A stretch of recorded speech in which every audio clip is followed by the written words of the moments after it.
I am thankful to both of you for your patient guidance toward Amy. A toast to the both of you.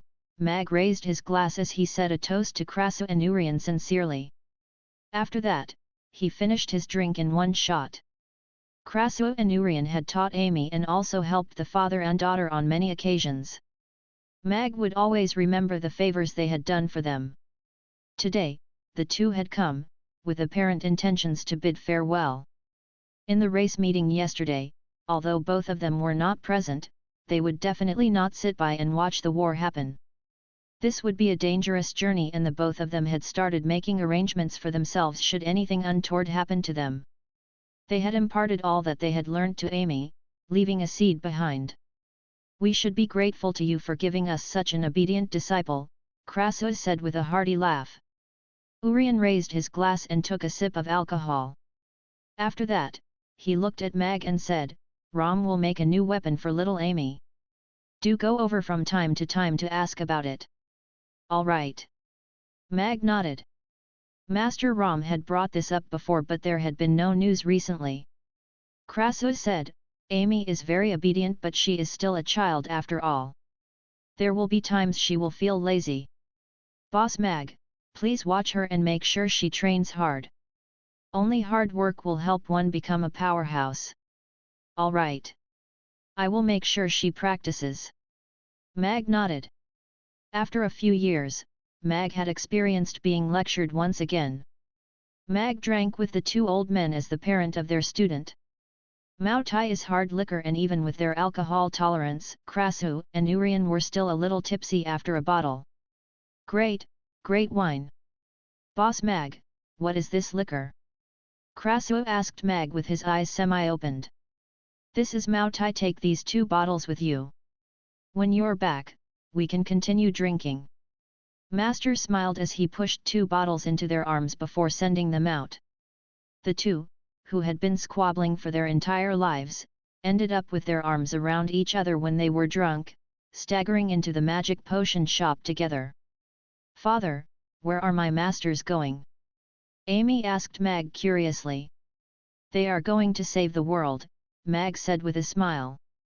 Amy's eyes lit up. She looked at Mag expectantly and asked, can they bring me along? Not this time. Because this is an adult matter. Amy can do it when you grow up. Mag shook his head. I see. Amy pouted her little mouth and sighed. After that, she muttered, I want to grow up quickly. Mag smiled and stroked Amy's head as he turned to go in. Boss Mag! A bright voice called out. Mag looked over and saw a few big and burly men walk over quickly. Sargeras led the group and Keel, Mond, and a few other lackeys were walking beside him. Sargeras, who had his shirt unbuttoned, was exuding ferocious vibes from the flaming lava cracks on his body.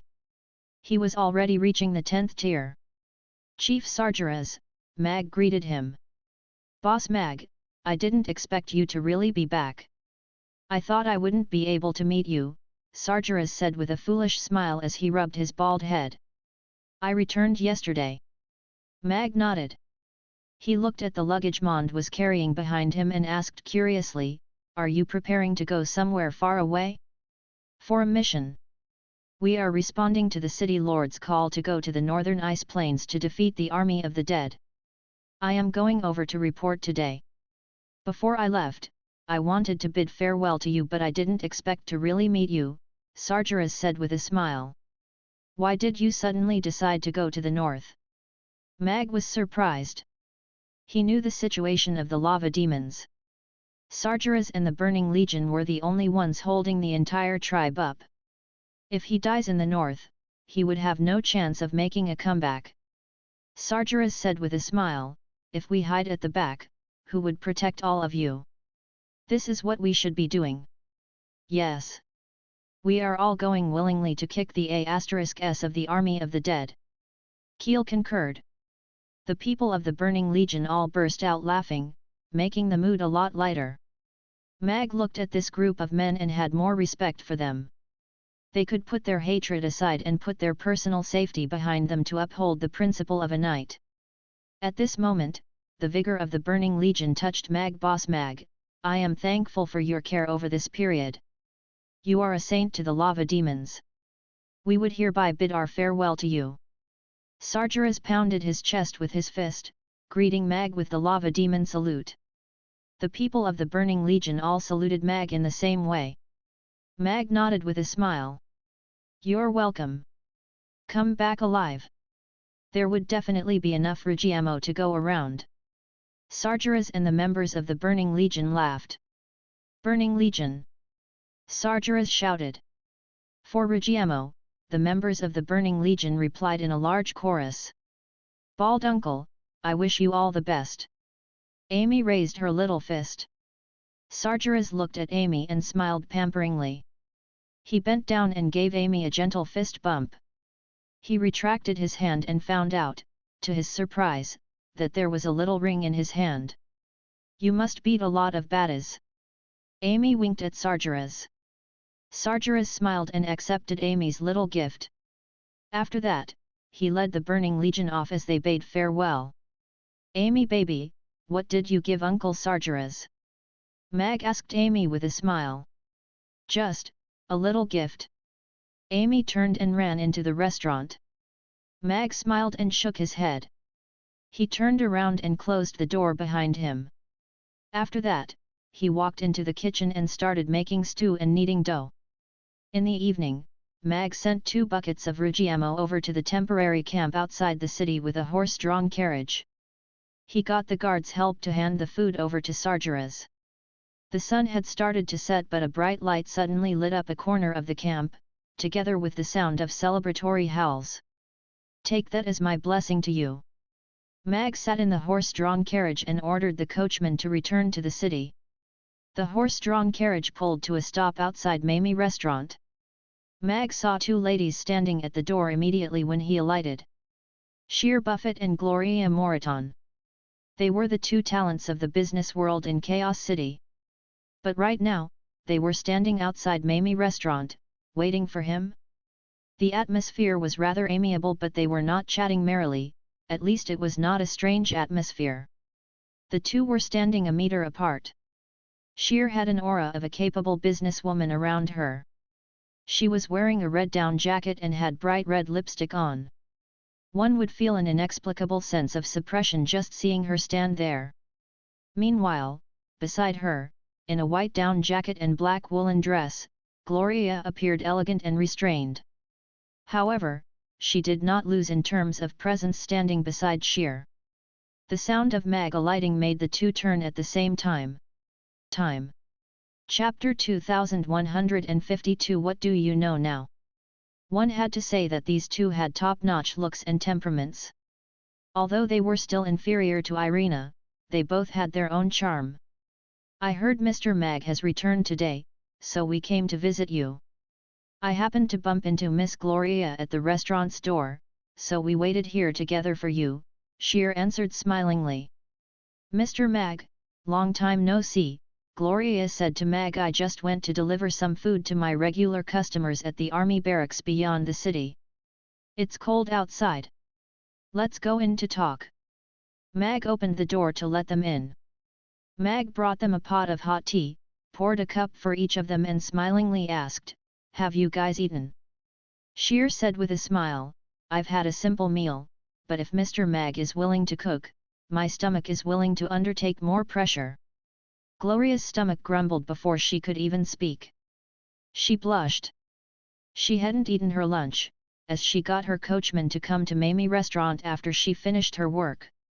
She had only had breakfast today.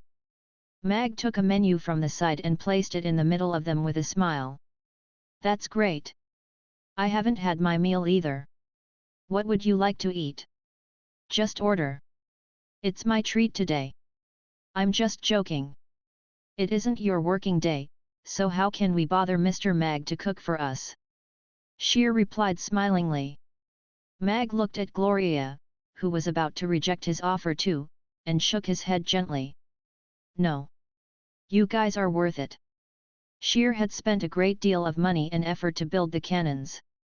She created a cannon production line with the fastest speed, which helped him greatly. Meanwhile, Gloria was making winter wear for the frontline soldiers for when they went to the freezing north. This was also strategically important. Just these 2 points alone were enough to make Mag cook for them personally. Sheer saw that Mag wasn't joking. After thinking briefly, she said, "Then, I won't be polite with you. I'll have a helping of beef steak." After hearing that, Gloria said after thinking for a while, "I shall bother Mr. Mag to make me a helping of Yangzhou fried rice." Of course, she had missed Mr. Mag's tofu pudding the most. However, she also knew very well that the tofu pudding couldn't be made within a short period of time, so she naturally couldn't make such an overboard request. "All right. You guys take a seat first." Mag went into the kitchen. Sheer and Gloria sat facing each other. The restaurant's warm and comfortable environment made the atmosphere less awkward. "I heard you have been busy with preparing the winter wear for the soldiers? How is it going?" Sheer asked. Gloria shook her head and said with a forlorn expression, "We're rushing with the production now, but we only have a limited number of tailors, so with our current progress, it will be very hard to provide all the warriors with a new winter jacket when they set off." She had employed almost all the tailors in Chaos City. Most of them joined voluntarily, but their numbers were still limited. She came to Mamie restaurant today to ask Mr. Mag if he had any solutions for it. "The north is cold and its weather is completely different from our Chaos City. The warriors will get frozen if they don't have winter wear with them." Sheer frowned. She had been busy with the cannons, so she didn't realize the severity of that problem yet. "Yes. I have tried to transfer stock from the other areas, but the Allied forces come from all races, so winter wear is in demand everywhere. It's very difficult to come up with enough numbers within a short time." Gloria nodded. Mag was also pondering with a frown in the kitchen.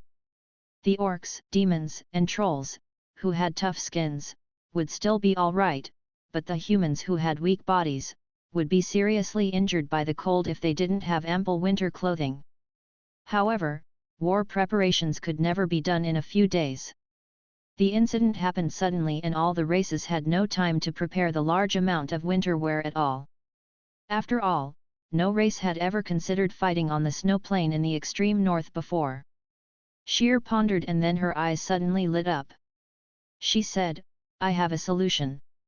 "What?" Gloria looked at Sheer with anticipation. Tailor is a technically demanding title, so that's why there is a limited number of them in Chaos City. However, if you lower your requirements to people who can sew a winter jacket, that number will greatly increase. Sheer smilingly said, "You may not know that many poor people in Chaos City sew their own winter wear during the winter. You're saying, let the people in Chaos City sew the winter wear for the warriors?" "Oh yes. That's a great idea." Gloria lit up her eyes. She stood up immediately and grabbed Sheer's hand agitatedly. "Thank you. It's nothing." Sheer wasn't used to Gloria's enthusiasm. Gloria retracted her hands and said with a blush, "I'm sorry. I got carried away. I need to go to the City Lord's castle right now and ask the City Lord to order the residents of Chaos City to sew the winter wear for the warriors." As she spoke, she prepared to leave. "Wait a section." Mag came out of the kitchen with a plate of Yangzhou fried rice. He pressed on Gloria's shoulders gently and said, "You have to fill your stomach first even if you want to save the world. No one else can do a better job than you if you collapse." But, Gloria's tummy began to growl when she smelled that aromatic Yangzhou fried rice. The intense hunger even made her feel that little stars had appeared in her eyes. "Let's eat. I guess you'll have a busy night tonight." Mag pressed Gloria back to her seat and gave her a spoon. A layer of fog appeared in Gloria's eyes and she put a spoonful of fried rice into her mouth. The warm sensation filled her heart. The tiredness from the past few days seemed to be washed away. Her entire person was filled with blissfulness. Sheer looked at Mag and then at Gloria before revealing an "Oh, I see" expression. "What do you know now?" Mag saw Sheer's expression from the corner of his eyes and raised his eyebrows. He went into the kitchen and came out with a medium-well steak shortly. "Thank you. I shall tuck in now." Sheer nodded. She picked up the knife and fork and began eating gracefully. Actually, she didn't eat before she came, either. The engineers suggested a few improvements for the cannons, so she wanted Mag to help her look at it. It would be great if the cannon's firepower could be improved. As for why she came to look for Mag, perhaps it was just a baseless superstition. Chapter 2153 Good Fellows. Mag had added some spring of life into her young Joe fried rice. He hoped Gloria could finish her job with more energy. Mag closed the door and returned to the table. Sheer was looking at him smilingly. Mag picked up his Ruggiemo and continued munching while asking Sheer, "Is the steak not tasty, or am I too beautiful?" Sheer was amused. "I'm just a little curious. How long have you known Gloria, Mr. Mag? And, why did you choose to help her?" "Gloria is the restaurant's regular customer. I always like the people who frequent my business and will help them whenever I can," Mag said calmly. "I see." Sheer cut the steak gracefully with slightly upturned lips. "Seems like I have missed out on a lot of things. I wonder if Mr. Mag is open for business tonight. Today is my day off. Making this steak is already considered as working overtime. I'm not working tonight." Mag rejected her decisively. What a joke. As a man with principles, he definitely wouldn't bow down to evil forces so easily. Moreover, he had to consider the situation where Irina was going to come home at any time. "I wonder what is the purpose of Miss Sheer's visit today?" Mag asked. Sheer wasn't someone who came to eat out of boredom. Sheer popped the last piece of beef into her mouth before putting down the cutlery. She wiped her mouth gracefully before pulling out a piece of folded paper from her bag at the side. She spread it out on the table and smilingly said, "I hope Mr. Mag can help me look at this blueprint." Mag looked at the blueprint and then at Sheer, who was looking at him smilingly. "I guess no one else in this world knows this blueprint better than Mr. Mag, right?" Mag leaned against his chair and looked at this smart woman with a smile. "It's all out. The cannon is indeed designed by me." Sheer's smile got wider. Indeed, her instinct was never wrong. However, is this an improved version of the cannon? Mag picked up the blueprint. Other than his own blueprint, there were 3 more versions of blueprints behind it, which had improvements made to the cannon and artillery shells. Sheer nodded and said, "Yes.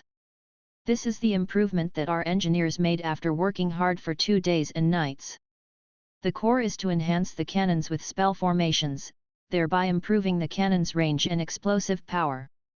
Mag's eyes lit up after hearing that and asked, "Have you done the tests yet?" "Yes. The first version has already passed the tests. This is the correlation data." Sheer pulled another piece of paper from her bag and passed it to Mag. Mag read through the experimental data carefully and his eyes got increasingly brighter. The range of the magical cannon that was enhanced by the spell formations was raised from 8 km to 20 km, and its explosive power was increased a few times. The crater it made was 3 times bigger. "Good fellows." Mag couldn't help but to clap in amazement. Spell formation enhancements was a very common method to enhance a weapon on the Norland continent. However, Mag didn't have the knowledge in this area, so he could only provide the cannon in its original form. However, when this cannon ended up in the hands of the top engineers and craftsmen, they were able to come up with numerous improvement plans. The spell formation to increase the range of arrows was engraved on the cannon and it still provided a strong enhancement effect. Meanwhile, the simple explosive spell formation doubled the artillery shell's power after it was engraved on the shells. "How's the stability?" Mag put down the drawing and asked Sheer. Power was only one aspect when it comes to checking a weapon's advantages. Stability was another crucial factor. "This is why I came to look for you tonight." Sheer shook her head. "The cannon's power has increased, but the explosive spell formation is very unstable and it causes the cannon chamber to blow very easily. However, if we used more advanced spell formations, the beneficial results will become very low. We cannot resolve that issue currently. I see, Mag pondered with a frown. Suddenly, his eyes glinted and he said, "Can you get me an enhanced cannon, a batch of enhanced artillery shells and a batch of artillery shells that are not enhanced?" "Did you have a solution, Mr. Mag?" Shear's eyes lit up. "No, but I thought of someone who can solve the problem." Mag smiled mysteriously. "All right. I can make the arrangements immediately. Where should I send them to?" Shear didn't probe either. "Send them straight to the city lord's castle. Let's go there together." Mag got up, put on his coat and walked out right away. Shear was always extremely efficient. The cannon and the artillery shells were soon sent to the city lord's castle. Mag asked the people in the city lord's castle to get Babla to come out to see him. "What are you doing here, boss?" Babla came out of the city lord's castle with 2 blue ice crystal rocks in her hands. Throwing a quick glance at the cannon and a few boxes of mysterious objects, she asked, "What are these?" "Babla, isn't your master a great spell formation master? I have something very important that needs his help." Mag got straight to the point. Shear sized up Babla at the side. She knew Babla was the princess of the Moon Nation. Her identity was very noble. She also knew that Babla was working in Mamie restaurant. However, that Moon Nation's great spell formation master was someone who had fixed that seal spell formation at that mountain beyond Chaos City. They simply came without any notifications in advance, so would such a noble and formidable existence reject them? "All right, boss. Come with me." Babla simply nodded without any hesitation and walked into a yard at the side. After informing Mag, "Please wait here for a moment," Mag said to Shear and then followed Babla into the yard with a box of artillery shells. "Mr. Mag is indeed not an ordinary man," Shear raised an eyebrow. She was getting increasingly curious about Mag. "Master, my boss needs your help," Babla yelled as soon as she entered the yard. Mag found her words rather soothing. Master and boss were at least equal in status. "It's Mr. Mag. I wonder how I can help you." Jonas came out with a smile. He didn't treat Mag lightly because of his status. The king of the Moon Nation had reminded him many times to treat Mr. Mag as the Moon Nation's VIP. He was the man who saved the princess. Looking at his attitude, Mag thought there was a good chance he'd help. Mag already had a rough idea, so he said his purpose right away. He illustrated the importance of the cannons and asked Jonas to help improve them. "That's it." Jonas took out an artillery shell from the box. He used 2 fingers to knock on it and put it next to his ear to listen to the sound. Chapter 2154 "You're such a talent." Mag pointed at himself. "You're such a talent." Jonas gave Mag a thumbs up. He put the bombshell back together again and studied the ignition spell formation on the outside. After that he looked at Mag and said, "Did you add that in as well?" "No, I don't know magic. This was added in by others after enhancement. However, it is not very stable and is unable to satisfy the requirements needed for the launch." Mag shook his head. "This is not just bad. It's simply murdering yourselves." Jonas waved his hand and erased the ignition spell formation on the outside of the shell and said with a shake of his head, "This spell formation is very unstable and although it might increase the power of the cannon, it would explode very easily upon slight friction, thereby causing an ignition. Be it storage, transportation, or launching, it would not be able to make the mark. The fellow who added this spell formation on the shell is an idiot." "I agree." Mag nodded upon hearing Jonas' analysis. After that, he asked seriously, "In that case, how should this be improved? How do we ensure its stability while increasing its power during the launch and achieving cost efficiency at the same time?" "This is simple. Make a protective shell over this," Jonas said with a smile. "What do you mean?"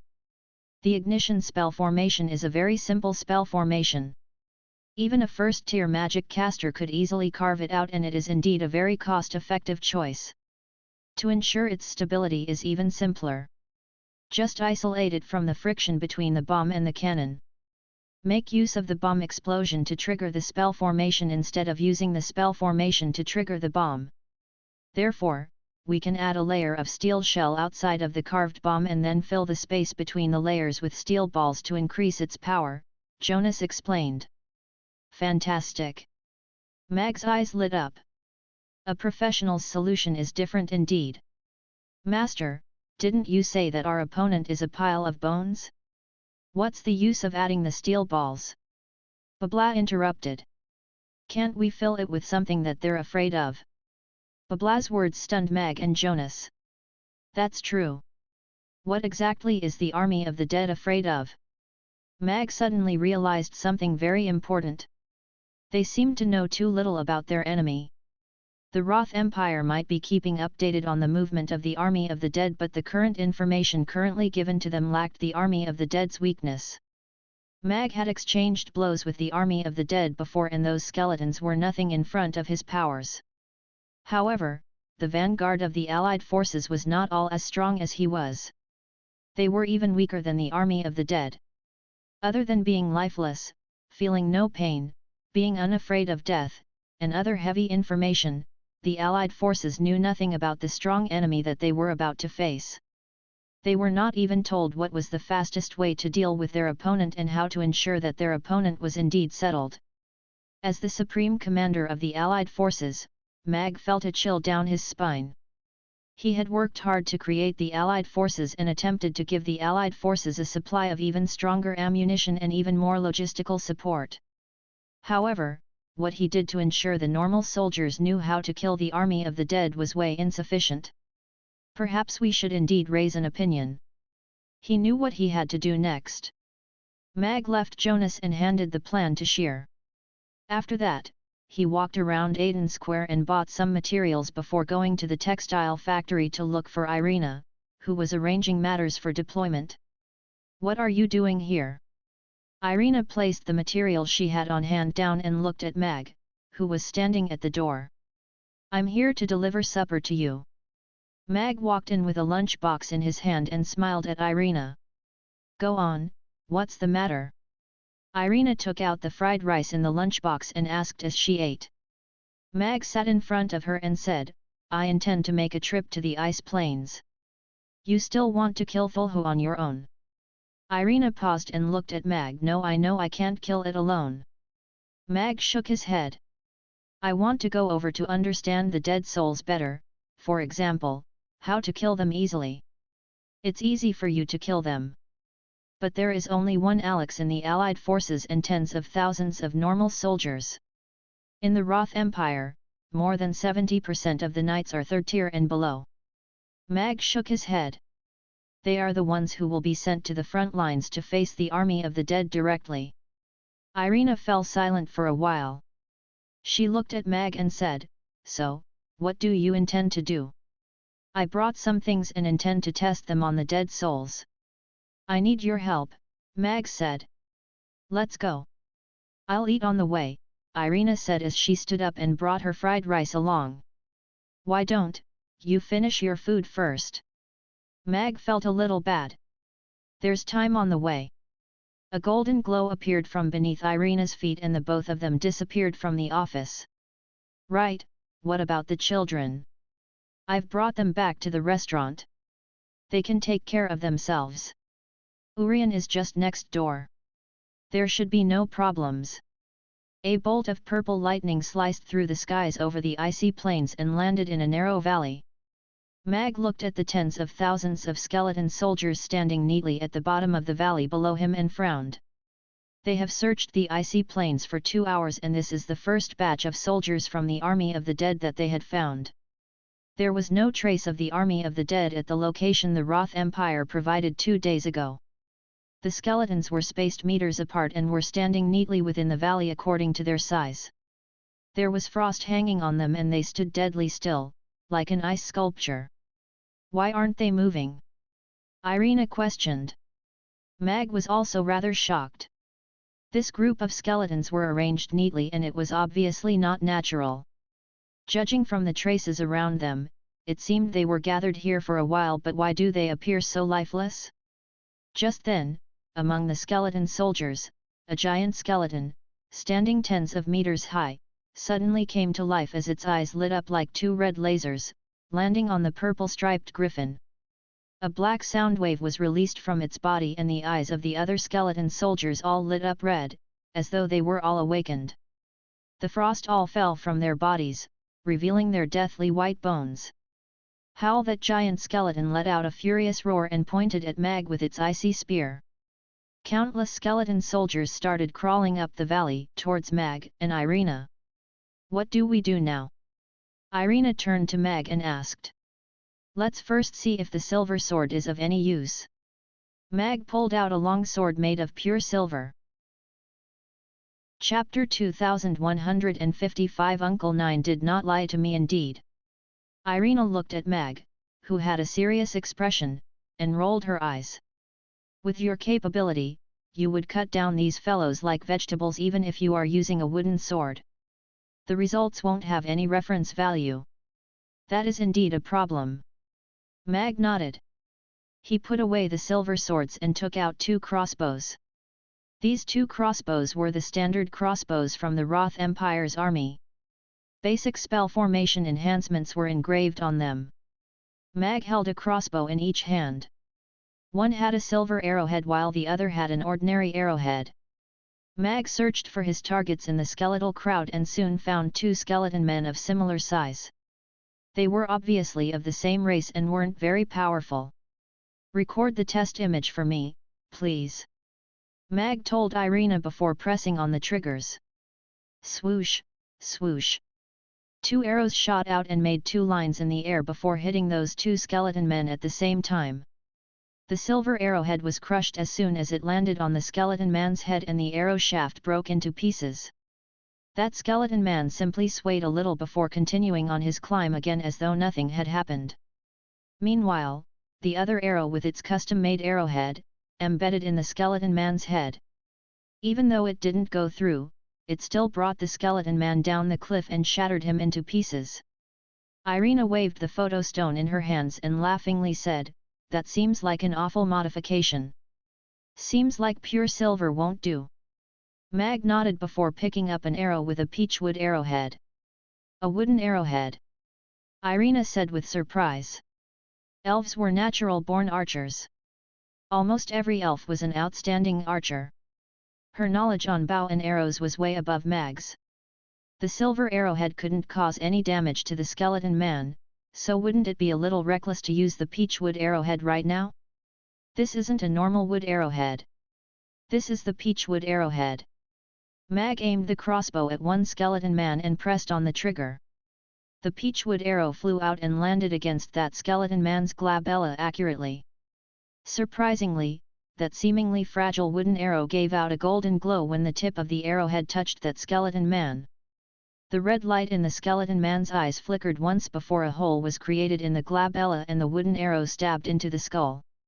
As if the skeleton was being lit up, it quickly turned into golden flames and it fell down as it burned. It had already turned to ashes before it could touch the ground. Irina watched this scene with shock. The skull that the standard arrow couldn't pierce through, was penetrated by a wooden arrow. Moreover, a mysterious light appeared and turned the skeleton man into ashes. Uncle Nine did not lie to me indeed. Mag's eyes also lit up. He didn't expect the wooden arrowhead to have such an amazing effect either. Let's see how the peachwood arrow deals with the more powerful ones. Mag took another peachwood arrow, aimed it at a higher-level skeleton man with a 7th tier power and pressed the trigger. The peachwood arrow hit that skeleton man's glabella and the golden light appeared again. At the same time, a dark red scale also appeared on the skeleton man's glabella and cancelled out that golden light. The peachwood arrowhead was soon diminished and the arrow shaft exploded, leaving a black mark on the skeleton man's glabella. Maybe it doesn't work from 7th tier upwards. Mag pondered. He quickly aimed the crossbow at a 6th tier skeleton man. The peachwood arrow pierced through the 6th tier skeleton man, but it didn't turn into ashes like the low-level skeleton man. However, after 3 shots to the head, it could kill a 6th tier skeleton man. Is the peachwood arrow enhanced with a spell formation? Irina couldn't help but ask.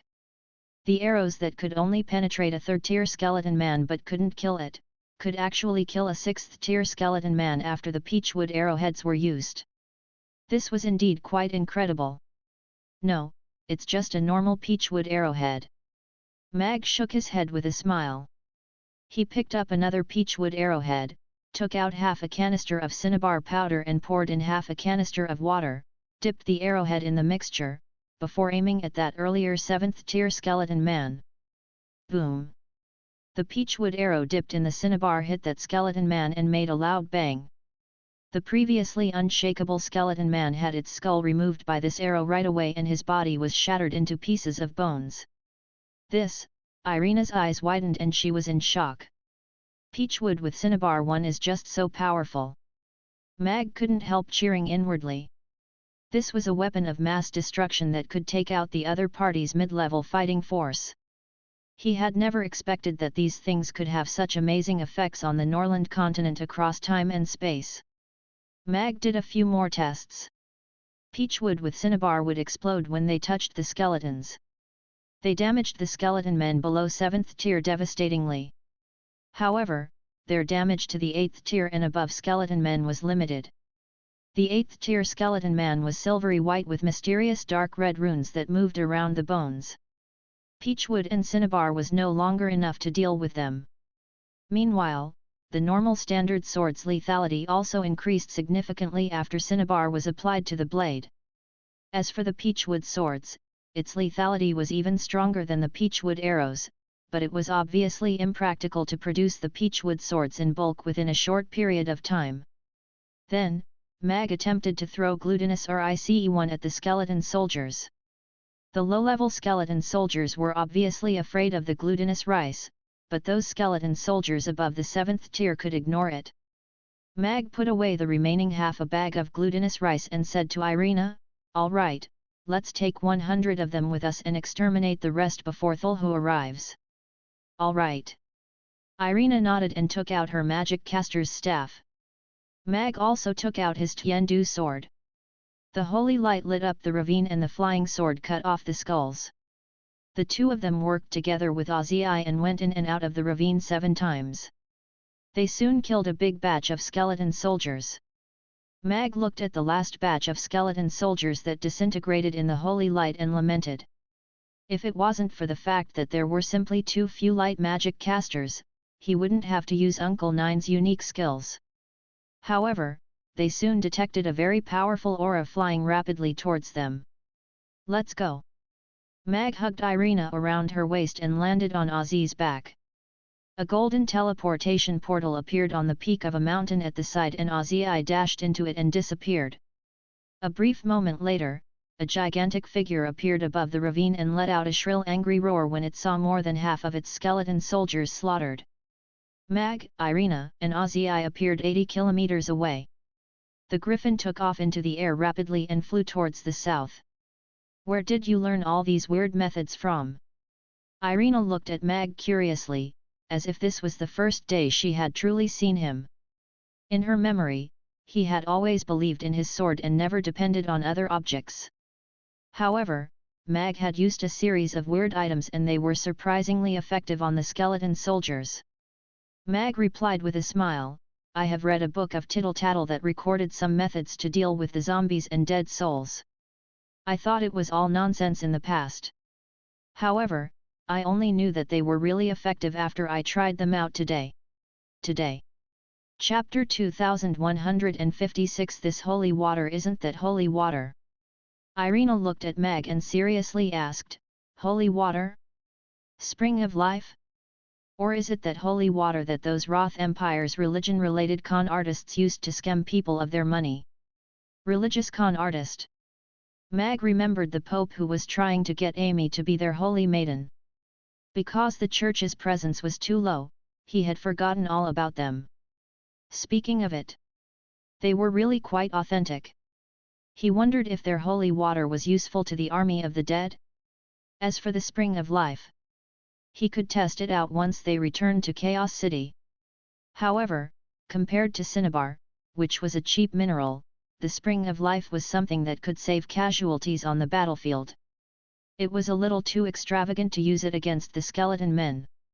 Let's try out the spring of life when we get back. If it's not very lethal against the high-level skeleton men, we'll use it to save our people, Mag said. The purple-striped griffin flew into Chaos City and landed in the city lord's castle. Michael watched the images in the photo stone. He was shocked when he saw how the peachwood arrowheads with cinnabar shattered the skulls right away. Alex, you're really a genius. Michael looked at Mag with amazement. He knew very well what that meant. The low-level warriors that made up the majority of the Allied forces would have their lethality sharply increased. I want to gather all the representatives now and ask them to supply as much peachwood and cinnabar as possible. At the same time, we have to gather ample glutinous rice and send them to the front line, Mag said. All right. I will send my people to get the liaisons from all the races to the meeting room. Michael nodded. Given the Allied forces' size, this wasn't a workload that Chaos City could undertake alone. Soon, all the races' liaisons arrived at the meeting room. As the Allied forces' chief commander, after displaying peachwood and cinnabar's lethality to the skeleton men, Mag asked all the races to locate and cut down peachwood to make arrowheads and weapons and dig and grind up more cinnabar to equip their soldiers. As the demon's liaison, Camilla also took part in this meeting. I know that there is a peach blossom island in the boundless sea realm. The island is full of peach trees. Mag lit up his eyes and asked, how big is the island? Camilla pondered briefly and said, it's enough to equip the 100,000-strong demon legion. Great. Then, you guys will handle the enhancement of the demon legion's weapons yourself. Mag nodded. It was a great thing that they had solved the weapons issue for 100,000 Allied forces. Jinx said, if I remember correctly, there are also mountains full of peach trees under Dragon Island. It's huge and it will be a good source for peachwood if we need it. Can you ascertain the location? How big is it specifically? Mag asked Jinx. Jinx thought for a while before saying, it's at the east of the Golden Dragon Island. I'm not sure about the exact location, but it's huge. The peach trees covered a few mountain ranges, so it wouldn't be hard to find. Mag nodded and ordered, all right. You'll set off to ascertain the location and scale right now. After reporting, I'll send teams of loggers there immediately to cut them down. All right. Jinx left with his orders. He soon turned into a golden dragon and disappeared in the sky above the city lord's castle. It might not be easy to find peach trees on a big scale, but there are definitely many peach trees around. You guys have to try your best to collect more peach wood, make them into weapons and give them to our soldiers. Mag halted before saying to all the liaisons, sometimes, the people will become your greatest fortune. If they can give you the peach trees that they planted in their homes, I believe we'll have more than enough of them. The Roth Empire's liaison lit up his eyes. It indeed wasn't easy to find a whole patch of peach trees, but many people planted peach trees in their yards in Rodu. We, the goblins, can accelerate the mining of the cinnabar, but the process of grinding it into powder and transporting it will have to be done by all the races themselves, the goblins' liaison said. That's fine. Mag nodded. The goblins' tasks were also very heavy right now. However, the cinnabar wasn't an important mineral. Other than the goblins, it wasn't practical to ask all the races to mine it themselves within a short period of time. There's one more thing. We need a large amount of glutinous rice. Even though it's not effective against the high-level skeleton men, it could effectively disintegrate the charge of the army of the dead due to its oppression on the low-level skeleton men, Mag continued to say as his gaze landed on the Roth Empire's liaison. On the Norland continent, other than the farmers in Chaos City who would plant glutinous rice in a small amount, only the Roth Empire could provide the glutinous rice in bulk. The liaison gravely said, I will relay your orders back. The Roth Empire will do our best to gather all the materials needed. Mag nodded before gravely saying, the last point is this. All the race's allied forces have to assemble quickly and go to the north. The army of the dead's movement is unknown, but they should be close to the edge of the ice plain. Whichever race fails to arrive at the foremost position on time will be court-martialed. Yes, sir. All the liaisons looked solemn. The extraordinary meeting ended and all the liaisons passed their messages back to their respective races urgently. Meanwhile, Mag and Irina came to the Grey Temple's martial arts field. These fellows don't look like they are easy to deal with, said Sean as he watched Irina release 100-odd bundled-up skeleton men from her space magic ring. He sucked in a cold breath. These skeletons were of various sizes and races. Some of their races couldn't even be determined. They should belong to those races that had already gone extinct in the ancient times. And, the power of these skeleton men varied too. There were weak low-level skeletons that were as small as monkeys and also giant high-level skeletons that were as big as giant dragons. With the images he saw previously and the proof provided by these 100-odd skeletons, Sean felt his scalp tingle as soon as he thought about the 1 million skeleton army at the north preparing to sweep through the Norland continent. If Alex and Irina didn't discover them beforehand and warn them in advance, allowing them to form the Allied forces in time, the consequences would have been dire. There aren't many of them. We will leave them here to the Grey Temple to practice and run tests on them. The job to provide first-hand information to the Allied forces is yours now, Mag said to Sean. When it comes to intelligence gathering and experimental rigor, Mag knew he was far inferior to the Grey Temple. Of course, he would have to leave these to the professionals. However, before that, I still need to do one more experiment. Mag took out a crossbow, put on a normal arrow, took out a bottle of Spring of Life and dripped 2 drops on the arrowhead before firing it at a 7th-tier skeleton. The arrow hit the skull, but it only left a faint mark on the skull. The Spring of Life didn't provide any enhancements to it. Indeed, this holy water isn't that holy water. Mag shook his head and put away the Spring of Life. This child, Mag took out the pencil from Annie's hand carefully and carried her gently over to her bed before tucking her in. If she was on Earth, Annie would definitely be a scholar, the typical child that all parents would compare their children to. Mag stood by the beds, watching the children for quite a while. He tucked Amy in again after she kicked her blanket and switched the light off as he left the room softly. When do you intend to take action? Irina stood outside the door as she asked Mag, who was closing the door behind him gently. Tomorrow, Mag said with certainty. What about the children? I intend to get Mia and Zixi to help me take care of them for a few days. Irina nodded. She said with a smile, a drink. Sure. I'll take a shower and make a couple of dishes. Mag nodded. With some simple side dishes and the best red wine, Mag worked hard for his second child that night. The information released from Chaos City reached the various races very quickly. Rodu, the palace. Andrei and the courtiers who were gathered at the last minute, all watched the images projected from the photo stone in shock. Your Majesty. According to the informant, our bow and arrows could only inflict damage to the third-tier skeletons, but it is still very difficult to kill them. To think that changing the arrowheads to mahogany and cinnabar would create double the impact, a general said agitatedly. The informant they sent to the northern icy plains had some contact with the skeletons, and based on the information he brought back, it seemed that with the Roth Empire's current weapons and ammunition, they would be at the losing end if they were to fight head-on with the army of the dead. The courtiers could not hide their joy. No one expected that Alex would provide such crucial information when everyone thought that all was hopeless. Andrei said in a solemn voice, mahogany and cinnabar are important war resources. Draft my decree immediately around the country to cut down all mahogany and ship them to the nearest military factory to be made into arrowheads in replacement of the original arrowheads. Collect all cinnabar in the market and underground stores. If there is anyone who dares to disobey or hide the resources, deal with them as traitors.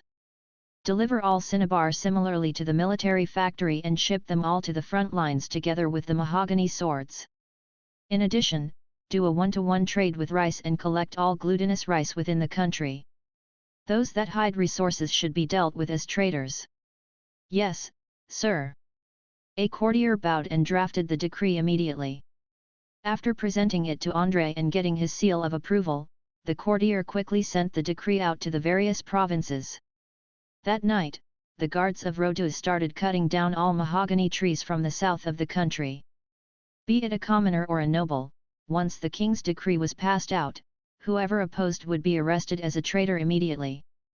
The moment news was released at the break of dawn, all those who had mahogany trees planted at home took the initiative to cut down their mahogany and placed it at the door, awaiting the troops to pull the trees away.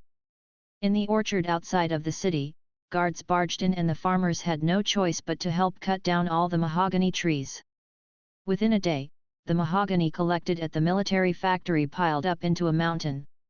The mission for glutinous rice exchange was handed over to the lower-tier officials. The stores were all opened and the glutinous rice that was exchanged were all delivered to the north. As there was a heavy punishment, no one dared to hide any of the resources. The Twilight Forest. Connie and the other orc chiefs had just finished watching the video from the photo stone. Do we have mahogany trees in the Twilight Forest? Connie asked the orcs. There were a substantial number of archers in the orc tribes. If they could make mahogany arrowheads, they would definitely be able to increase their attack power. The chiefs all shook their heads to show that they do not have mahogany trees in their tribes. Connie thought for a while and said, deploy 5,000 woodcutters to the dragon tribe's border right now. Since we do not have any mahogany trees in the Twilight Forest, we will take charge of cutting trees to get out mahogany. Deploy another 1,000 orcs to Vic Mountain. We would need to transport the cinnabar over. Chieftain, we still don't know how many mahogany trees there are in the giant dragon tribe's borders and they also did not invite us over to cut their trees. Isn't it inappropriate for us to go over right now? One of the chiefs said hesitantly. The other chiefs nodded in agreement that this decision was rather hasty. However, Connie shook her head and said, don't forget. Jinx is a golden dragon. For a dragon to describe a forest of mahogany trees as a mountain of mahogany, that is definitely a large forest. As for the giant dragon's invitation, I will liaise with the commander and the giant dragon tribe. Her expression turned serious as she said, we must ensure that before we start the fight, the orc soldiers can use the weapons that we make and not wait for the remaining weapons to be passed down to us. It's a 1,000,000-man army with such a short preparatory time. No one can take care of you. We do not rely on others. We must depend on ourselves. Yes, the other chiefs all answered seriously and started deploying their people. That night, thousands of flying steeds took off from the Twilight Forest toward Dragon Island and Vic Mountain. Wind Forest, the Starry Cave. Our forest does not have enough mahogany. We've sent 2,000 woodcutter elves and 3,000 bow and arrow making elves over to the mahogany forest in Dragon Island to cut and make the bow and arrows there before shipping them back. Deploy another 1,000 elves to Vic Mountain down south and bring back the cinnabar we require, Helena ordered. Yes, an elf received the order and left. Very quickly, a troop of elves departed from the Wind Forest towards two destinations. In the Boundless Sea Realm, on the usually deserted Mahogany Island isolated out in the sea, demons from the top 10 demon tribes arrived for a visit. Large ships docked near the coast.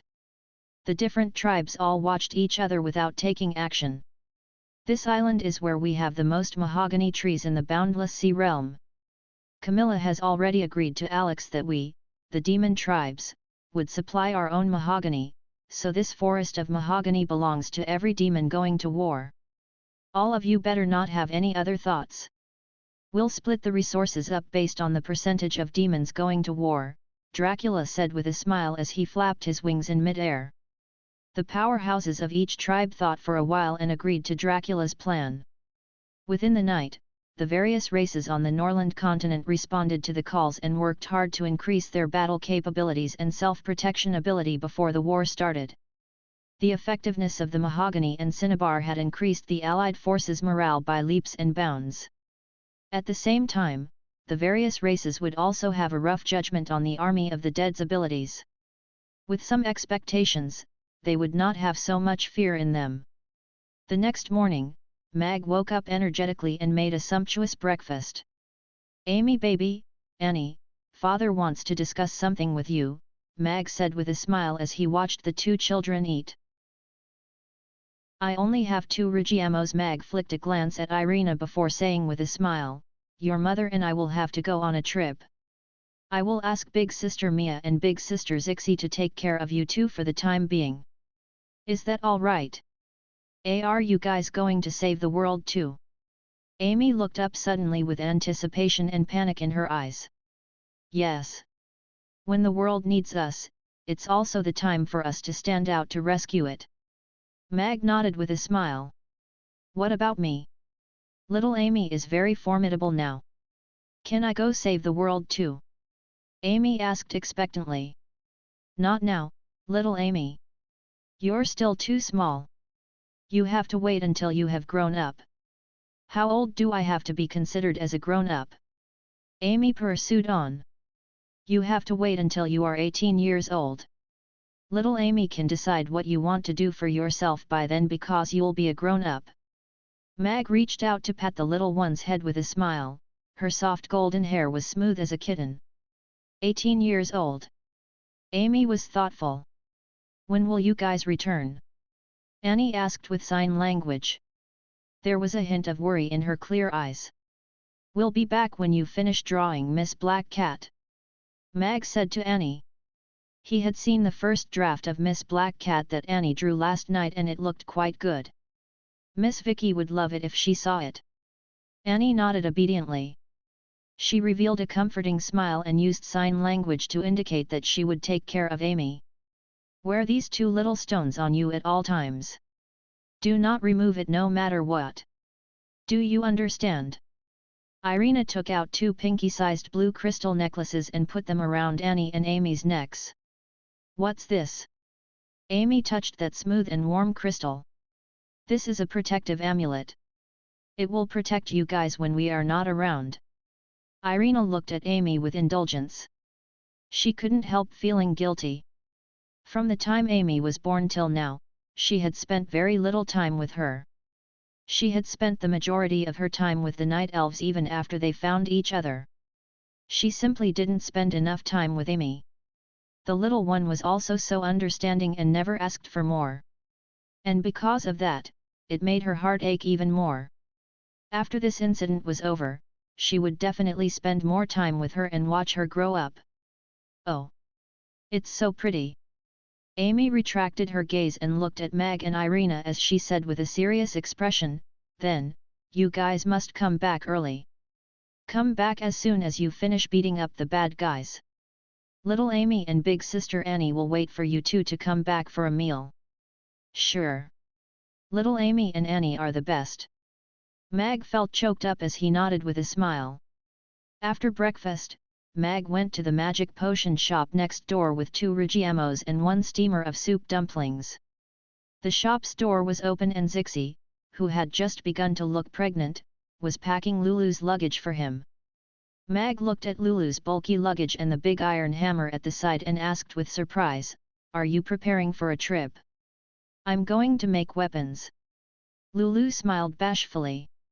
"Boss Mag." Zixi greeted Mag. She only continued talking after she finished packing the luggage. "We saw the City Lord's castle's summoning order, so Lulu intends to join the Chaos City's weapon factory with Master Mabai. He may even have to go to the north." "Let's go, Lulu." Mabai's energetic voice sounded at the door. He poked his head in and saw Mag. He exclaimed, "Boss Mag? You're back." "Yes. I just came back recently." Mag nodded.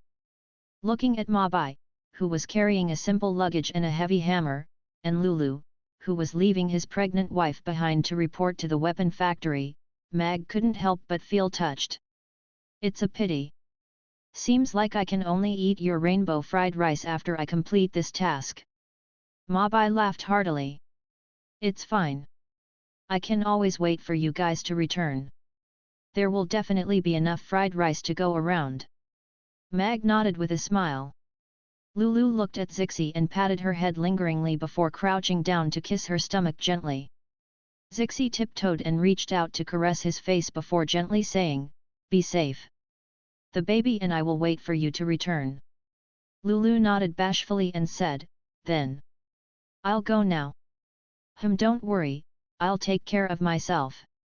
Zixi nodded.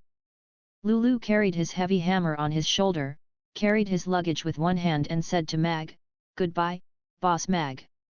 I don't have good liquor to send off you warriors. I only have 2 Rigiamos. Take care, both of you." Mag gave 1 Rigiamo each to Mabai and Lulu. "Drinking botches up matters. Rigiamo is good enough." Mabai laughed heartily. He took a bite of the Rigiamo right away and nodded with satisfaction. "This tastes much better than liquor."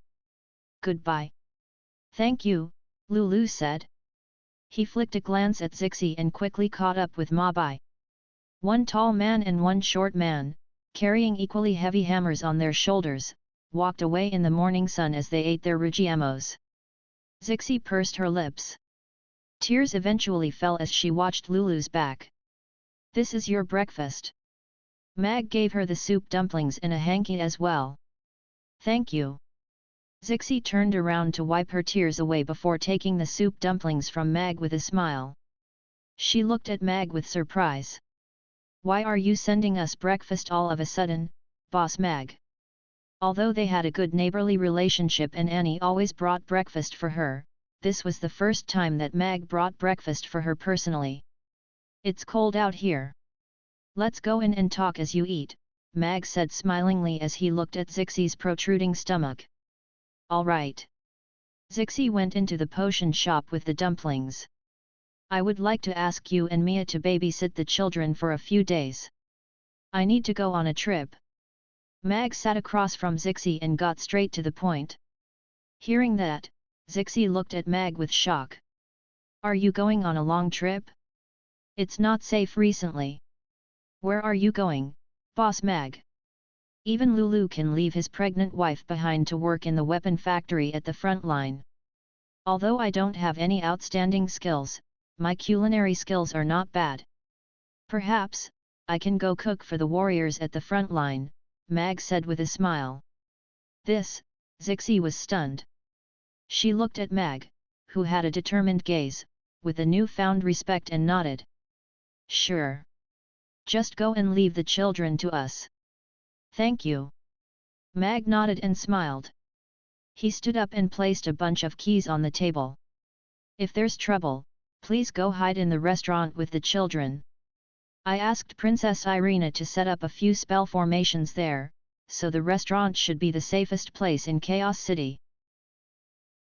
Because Mamie restaurant was closed recently, the ice cream shop's customers increased exponentially.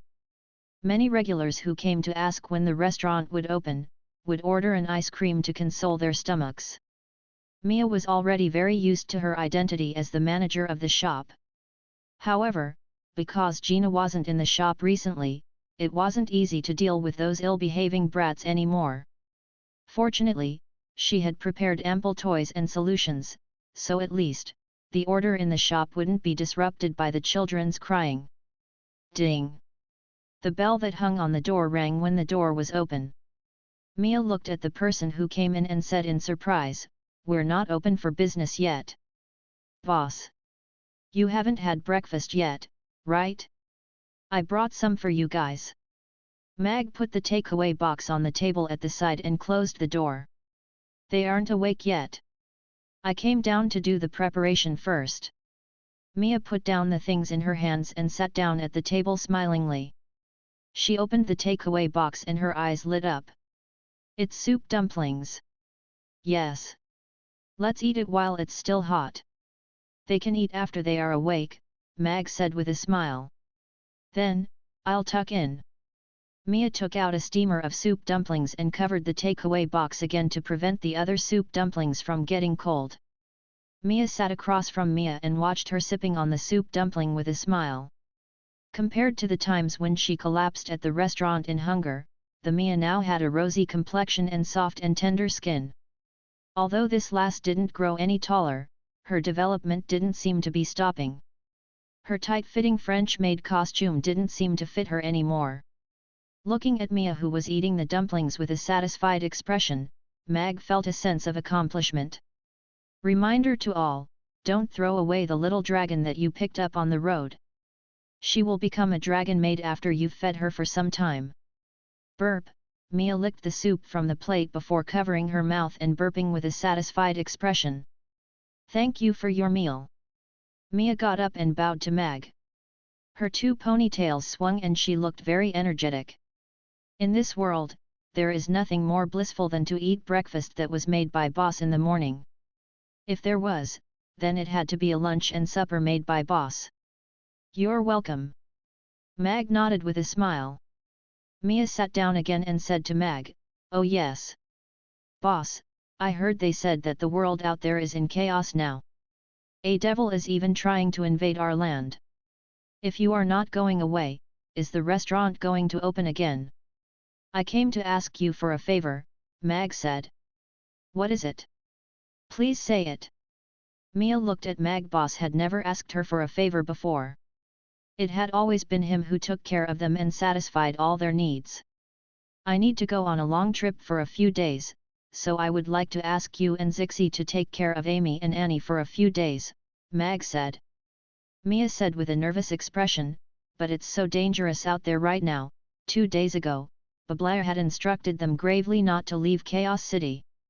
The customers who came to the shop in the past 2 days were also talking about the City Lord's castle's summoning order frequently.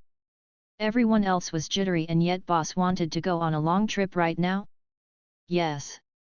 I want to follow the Chaos City's troops up to the north to cook for them at the front line. Mag smilingly said, the front is very dangerous. Everyone who joins voluntarily knows that. I can't do much, but as a man, I should stand at the front to protect you guys. Boss, Mia looked at Mag with reddened eyes. She pursed her lips and tried to ask him to stay, but she couldn't say the words out loud. Don't worry. I'm just going there to cook. I don't have to go to the front line to fight with the devil. I will return after the war is over. Mag patted Mia's head with a smile. He knew this lass was worried. Moreover, you know that I'm not an ordinary chef. I have the ability to protect myself. I can definitely come back safely. Yes. You definitely can. Mia looked at Mag and nodded seriously. I will take good care of Amy and Annie. Then, I won't say goodbye to everyone one by one. Tell them not to worry on my behalf. Mag got up and prepared to leave. Wait a sec. Mia stopped Mag. She reached inside her clothes to remove the golden dragon scale pendant and gave it to Mag. My master gave this to me, but I have no use for it. Boss, take it with you. Mag looked at the shiny golden dragon scale in Mia's hand. Louis had given it to Mia for protection. The giant dragon scale could withstand one strike from a 10th tier powerhouse. It was extremely precious. However, this girl wanted to give it to him without any second thoughts. Don't worry, I won't be needing it. Mag shook his head with a smile. Furthermore, if I bring it to the front, I'm afraid your master will smell it and come to slash me. Mia burst out laughing as though she could already imagine that scene. Mag stopped smiling and seriously instructed Mia, take good care of yourself, and if there is any danger, you guys have to go hide in the restaurant. That is the safest place in Chaos City. All right, Mia answered. Mag nodded and walked to the door. Boss, you must come back safely. Mia took a step forward and looked at Mag's back. We're all waiting for your return. Sure. Mag waved his hand and smiled before leaving without a backwards glance. A while later, Angela pushed open the door and walked in as she rubbed her eyes sleepily. Looking at Mia, who was lost in her thoughts, she perplexedly asked, I seem to have seen boss leave the shop when I came downstairs. What's he doing here? Then, her gaze was quickly attracted by the takeaway box on the table. She went up to remove the cover and saw the piping hot soup dumplings inside. Her eyes lit up instantly. Wow! Boss sent us warmth so early in the morning. He's being too nice. Smells so good. It's the aroma of meat buns. Hannah walked in and her eyes lit up too. She quickly strode over. Mag returned to the restaurant and sent the two children to the magic potion shop. Urian was no longer in the shop. According to Zixi, he had left with Krasu yesterday. Mag crouched down and said to Amy, who had reddened eyes, "Be good. Father will be back soon. Go play with your little companions if you are bored, but you must return home on time." "Yes. Little Amy is brave. I won't cry." Amy nodded. Meow. Ugly Duckling leaped down from Amy's arms and rubbed its head against Mag's hand. "Good girl." Mag hugged Amy with a smile before getting up to hug Annie. Mag said to Zixi, "I'll have to bother you now." Zixi hugged the two children and nodded with a smile. "Don't worry. I'll take good care of them." This mountain range that stretches over hundreds of kilometers was called Gus Mountains.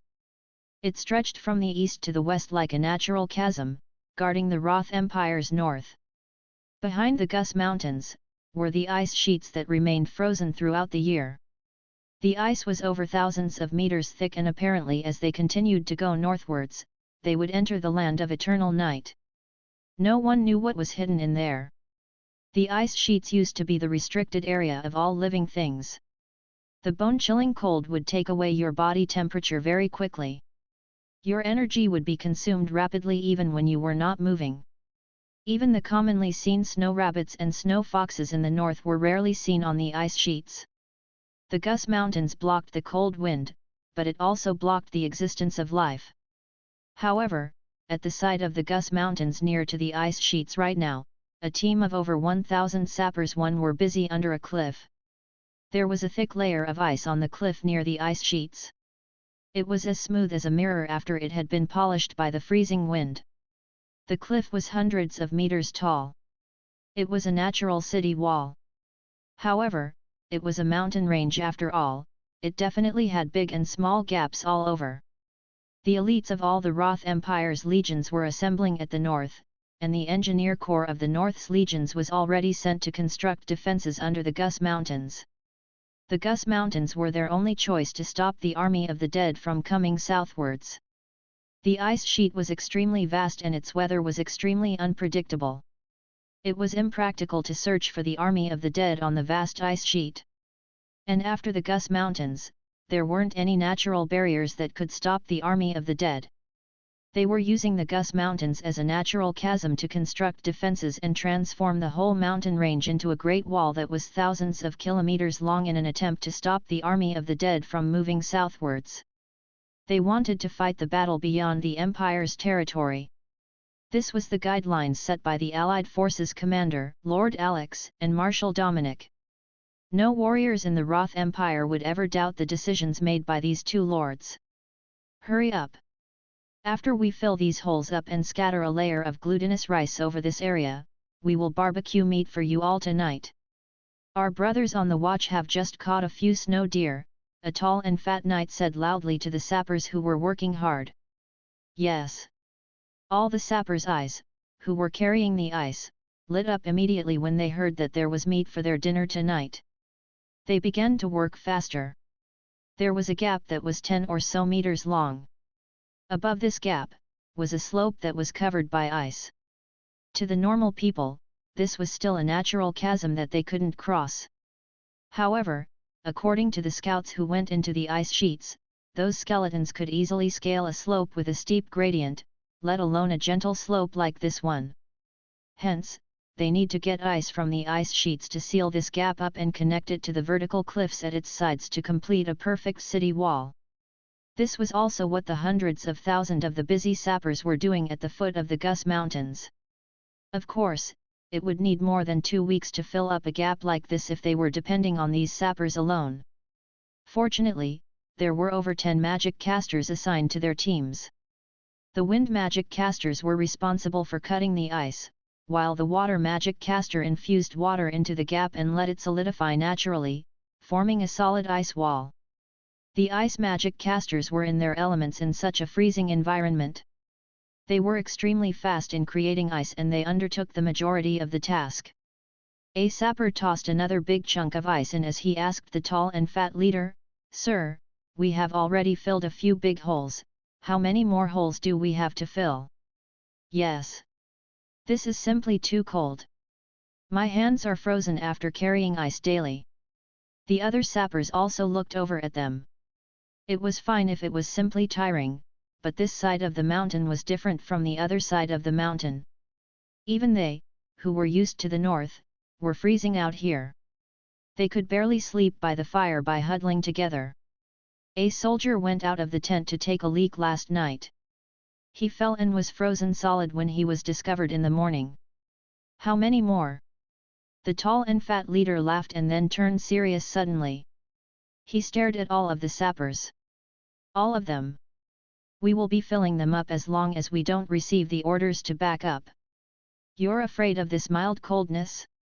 Our brothers who are going to charge at the army of the dead at the front line later will be fighting with their lives on the line. You all must remember that even though we have never fought a single battle in the north, you all are still soldiers. If the army of the dead get through the Gus Mountains, your family members are going to die in the hands of those devils." All the sappers looked down with shame. The sapper who asked the question earlier, picked up a big chunk quietly and walked towards the ice wall. All the sappers worked quietly and they obviously worked faster than they did before. On the mountain, Dominic, who was wearing his armor, nodded and retracted his gaze. He turned to look at his adjutant at the side. "Get all the sappers from all the legions to the front line as soon as possible. Provide them with the supplies needed. We have to set up the battle lines as requested within 3 days." "Yes, Marshal." The adjutant nodded. After a moment of hesitation, he said, "Marshal, I have something to report to you." "Speak." "A frost dragon appeared on the battle line yesterday. She helped the sappers repair over a dozen gaps. However, she was asking about the army of the dead," the adjutant said. "Could it be her?" Dominic frowned. "Where is she now? I wondered if she already left." "I'll go ask about her," the adjutant said quickly and hurriedly left. Soon after, the adjutant returned and reported to Dominic. "Marshal, she has already left. Apparently, she flew towards the ice sheets." "Towards the ice sheets?" Dominic turned grave. The Roth Empire had lost many scouts in the ice sheets in this period of time. Be it the extremely dangerous environment, or the skeleton men that were hiding underneath the ice, they were all extremely dangerous. "Make the preparations. I need to write to the dragons," Dominic said. "Yes, sir. If the 1 million army of the dead is a flood, then the hundreds of kilometers long mountain range would be the first flood dike. However, it simply isn't enough to block the flood. They are so ferocious, so the flood dikes will definitely be overturned and we will lose control of the situation. Therefore, I have set up 3 flood relief channels. These 3 flood relief channels are 3 natural canyons. They are about 10 to 15 kilometers long. Finally, at the end of the flood relief channel, we'll pull up the last gate. We must promise not to let a single drop of the flood escape." Mag sat on the back of the griffin and looked down at the vast white and icy world below. The Gus Mountains was like a huge flood dike that stopped the coldness that attempted to go to the south. "What if we can't stop them?" Irina asked. "There's no what if." Mag shook his head. His gaze became grave. "We can only promise that there will be no accidents." Mag got Ozzy to lower its flying altitude and flew over the 3 big ravines.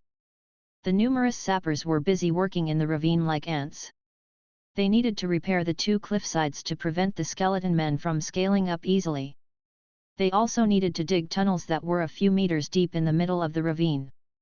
There were also many magic casters that were engraving spell formations on the cliff walls and the ground right now. These 3 ravines over 20 kilometers long would be this battle's meat grinder. Mag had stationed a lot of troops at the 2 sides of the ravines. They wanted to kill and maim as many army of the dead as possible to lessen the pressure on the warriors guarding the ravine's entrance.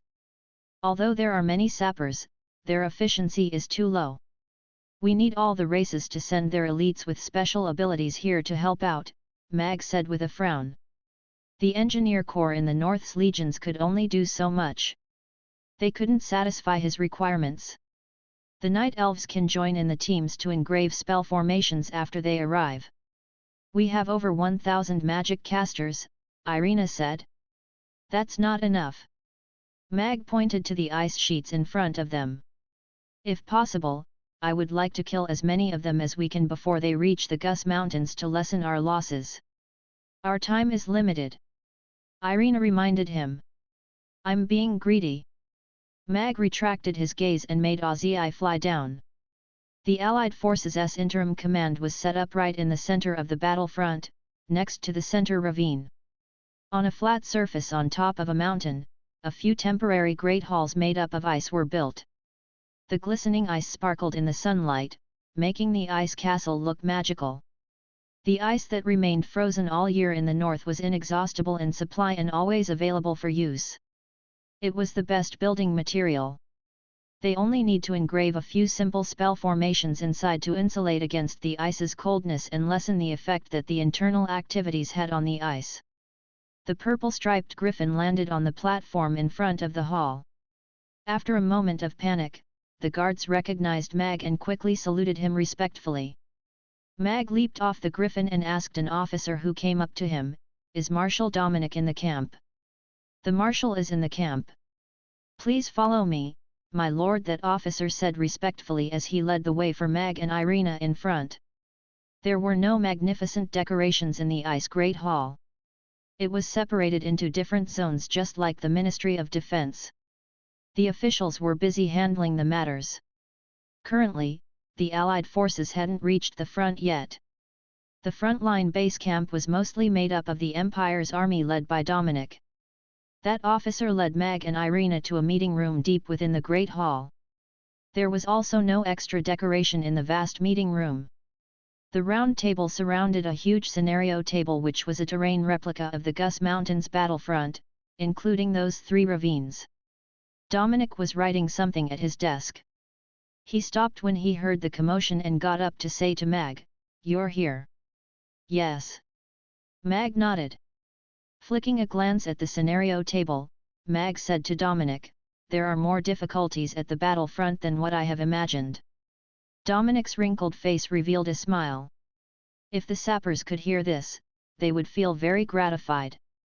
Mag said to Dominic, "The engineer corps can't accomplish their tasks within the short period of time. There are many things they can't do. Get the magic casters from the Magus Tower to come to the front to assist immediately. I also want to invite the frost dragons here to help repair the gaps at the Gus Mountains. There are a few gaps that are simply too big. The sappers and the magic casters aren't able to fill them up in the short time frame," Dominic said. "I will order all the races to come and assist us immediately. The work at the battlefront is the crux of this battle. We have to complete it as soon as possible." Mag nodded. He had already thought about that on his way here. All the races were assembling their elites now, but it would take quite some time to move such a big military force here even if everything went smoothly on their way. At this moment, Mag thought of the benefit of the large-scale teleportation portal. However, the cost to set up and use a teleportation portal was extremely high, let alone setting up a supersized teleportation portal that could teleport over tens of thousands of people. None of the races in the Norland continent could afford it right now. However, the work at the front needed manpower who had special abilities, like powerful ice magic casters and powerhouses who had ice abilities to hasten up the repair of the gaps. They also needed spell formation masters. Every spell formation added in the ravine could lessen the pressure on the warriors at the rear. Setting them up early had an extremely great advantage. Dominic nodded.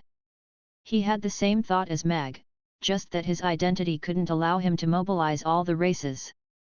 It was naturally the best that Alex brought this up himself. "Oh yes, there is something you might be interested in," Dominic said. "Yesterday, a frost dragon came to the battlefront and helped repair over 10 gaps. She also asked about the army of the dead. Then, she left early in the morning and entered the ice sheets." "Elizabeth?" Mag asked Dominic.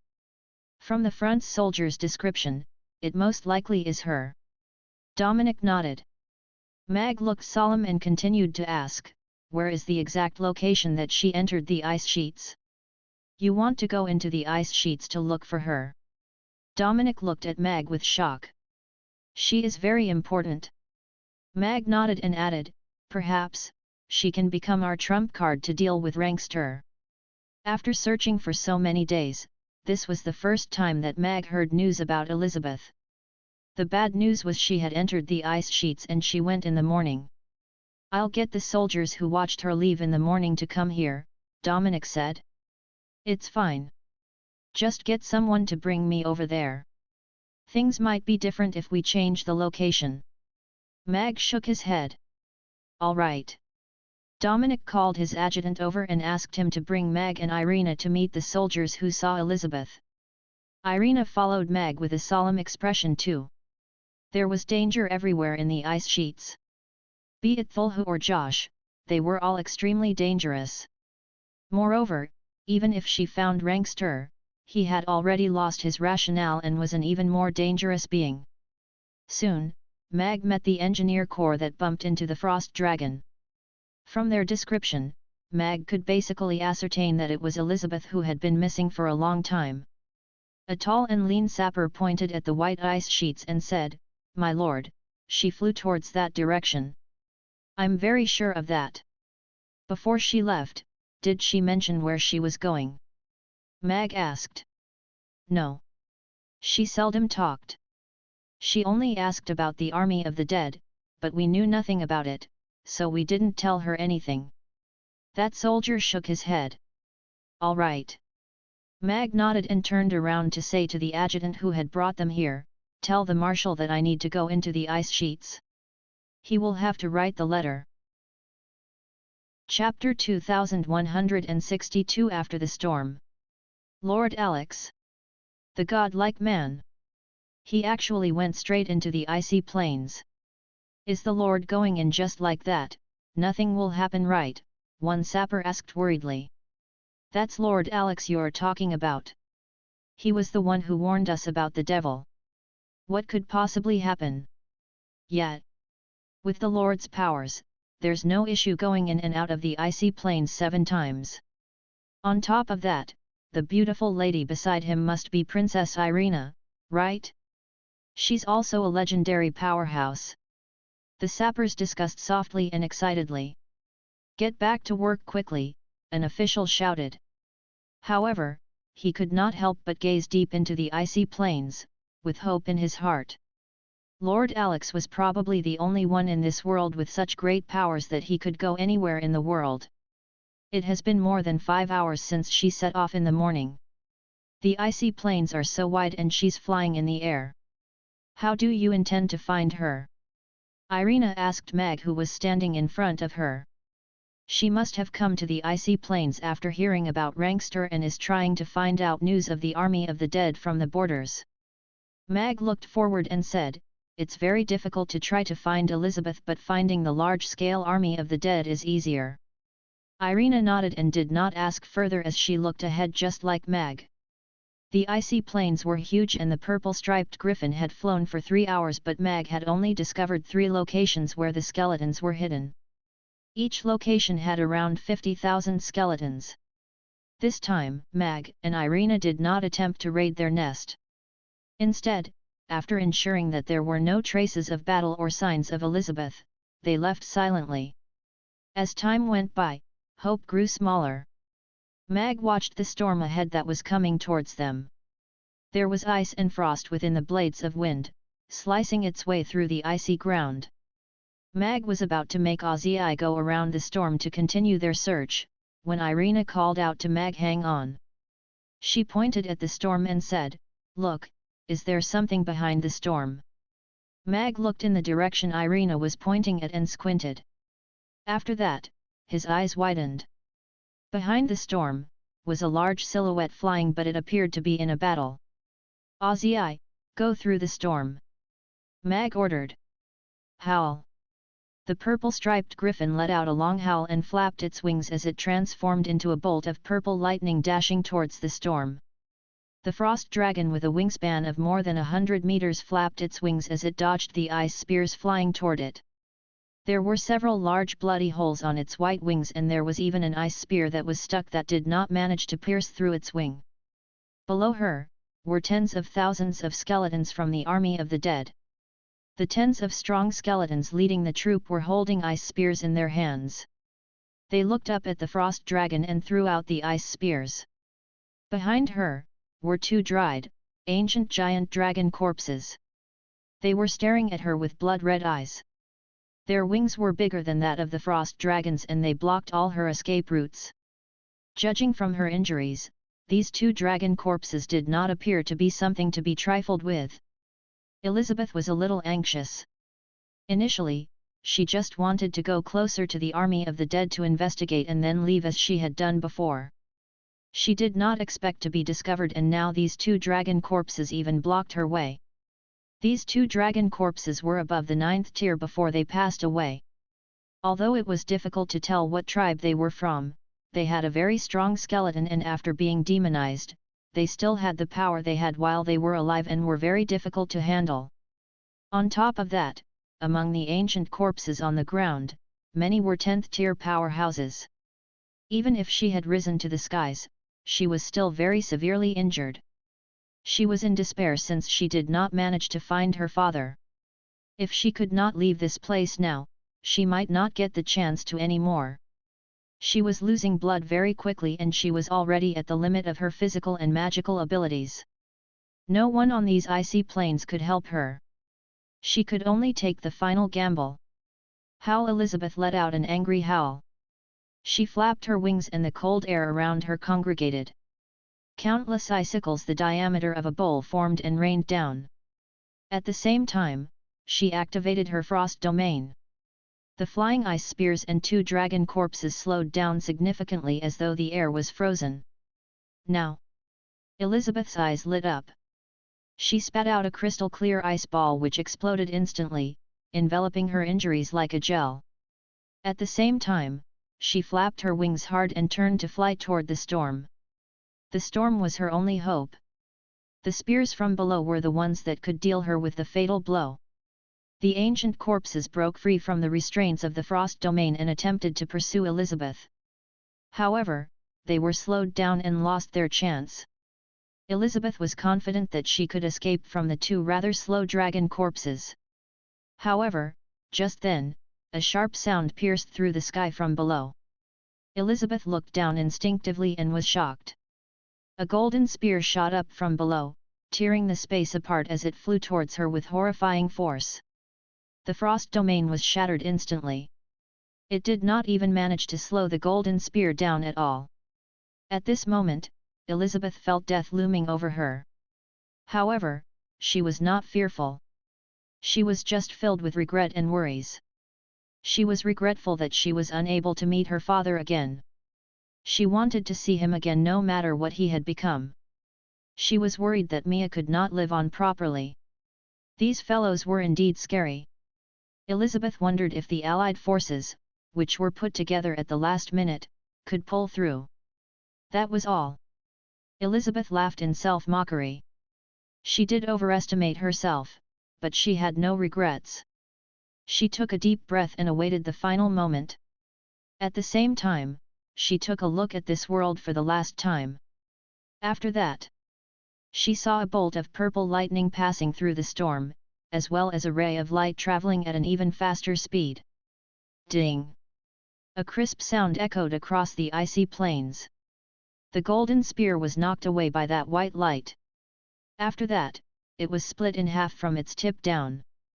The spear flew upward without losing its speed, but after being split in half, it slipped past Elizabeth on both sides of her body and continued upwards. The white light finally showed its true self. It was a short and thick cleaver. However, it merely paused for a while and transformed back into a ray of light and sliced through the 2 dragon corpses, reducing them to 156 pieces as though they were roasted ducks. The purple lightning passed through the storm and stopped in front of Elizabeth. The man standing on the purple-striped griffin's back gazed intently at her. Chapter 2163 Everyone is going to die. A silver light flashed and her figure rapidly shrunk. She transformed into her human form and fell. The purple-striped griffin dashed downwards and Mag reached out to catch Elizabeth gently before handing her over to Irina behind him. She's badly injured. Irina sat down with Elizabeth. She took out a bottle of the milk of life, poured it into Elizabeth's mouth and chanted healing magic at the same time to stop her bleeding and heal her injuries. Mag turned to look at Elizabeth's body that was covered in blood and his expression turned cold. He looked down at that giant skeleton, who had just tossed out a golden javelin again, and pointed out a finger. The fathead fish hovering next to him, transformed into a flare of light and flew downwards. The gold javelin was cut into half in midair and the fathead fish continued to land on that skeleton giant's skull. One strike cut it into 2 halves. A normal devilized 10th tier skeleton man was only so-so. The fathead fish spun around the skeletal crowd and slaughtered all the 8th tier and 9th tier skeletons before returning to Mag. He raised his hand to glimpse at the rapidly closing red dot on his watch face and ordered Ozzy to fly in the opposite direction at full speed immediately. 5 minutes later, a huge indescribable thing covered in black scales gradually rose up from under the ice surface. Its gigantic bat wings covered the sky. Hundreds of thousands knelt on the ground to show their obedience to Thulhu. Josh emerged from under the ice. He threw a glance at the slaughtered ancient corpses and said with an evil smile, "This fellow is so hateful indeed. Find him, kill him." Thulhu said in his low voice, which was as nauseating as the sound of pieces of metal rubbing against each other. 3 days later, on the day of the star eclipse, Arlai will rise from the sea, the star spawn of Thulhu will wake up and we will rule this world again. Josh smiled coldly. By then, everyone is going to die. The purple-striped griffin flew towards the south at full speed. Mag heaved a breath of relief when he saw that the red dot had stopped moving. He turned back to look at Elizabeth, who was wrapped in Irina's down jacket, and asked, "How's her situation?" "Her injuries are already stabilized, but she is exhausted. She needs a good night's rest.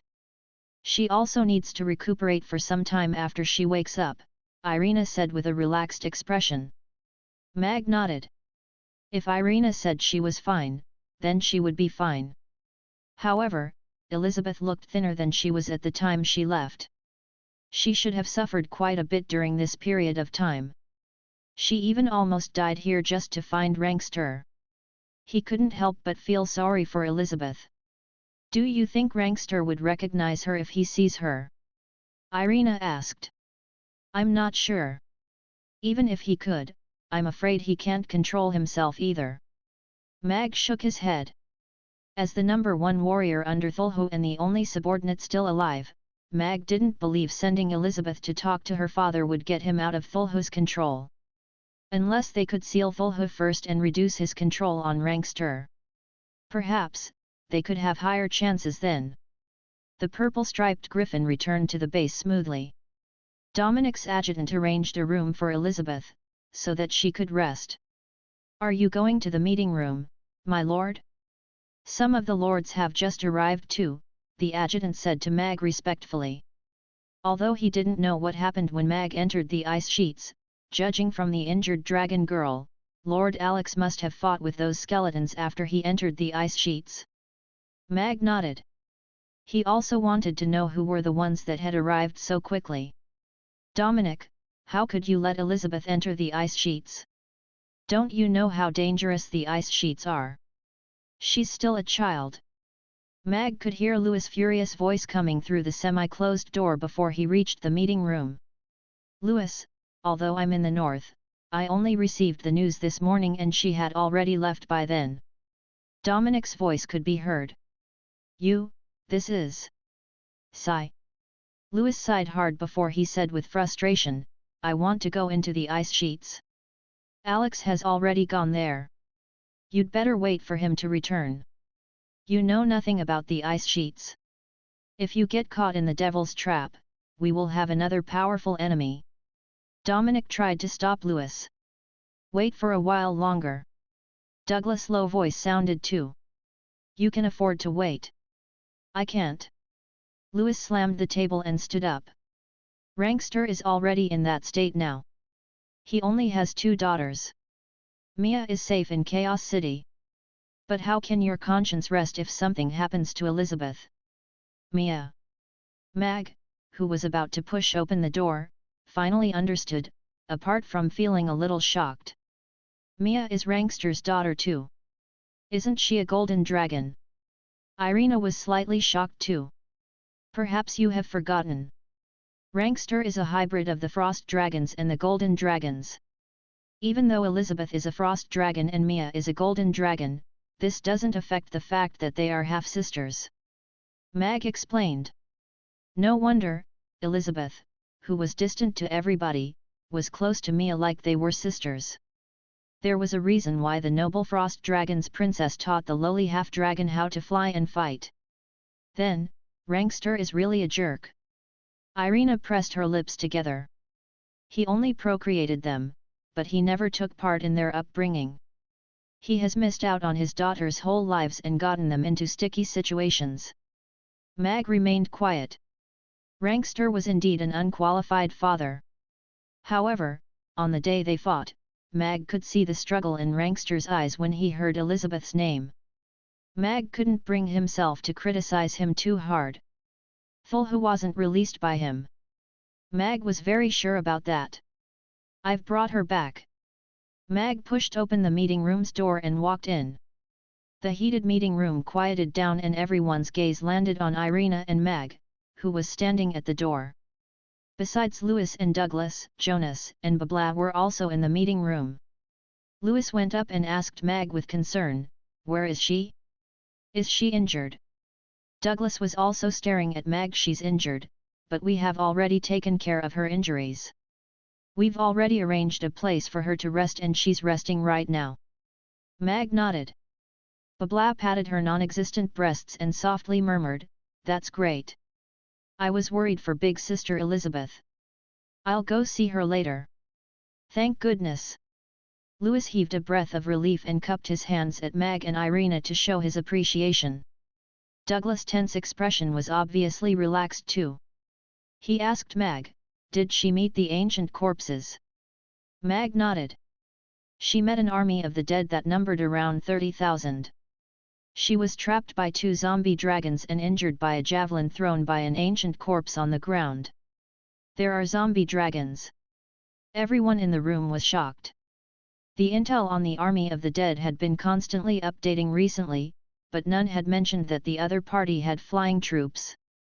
That didn't even appear in their battle preparations. Chapter 2164 Please don't play with Russian dolls. Apart from the zombie dragons, the ice javelins that they toss are also very lethal. Although the devilized ancient corpses have lost the powers they had when they were alive, their strength is enhanced.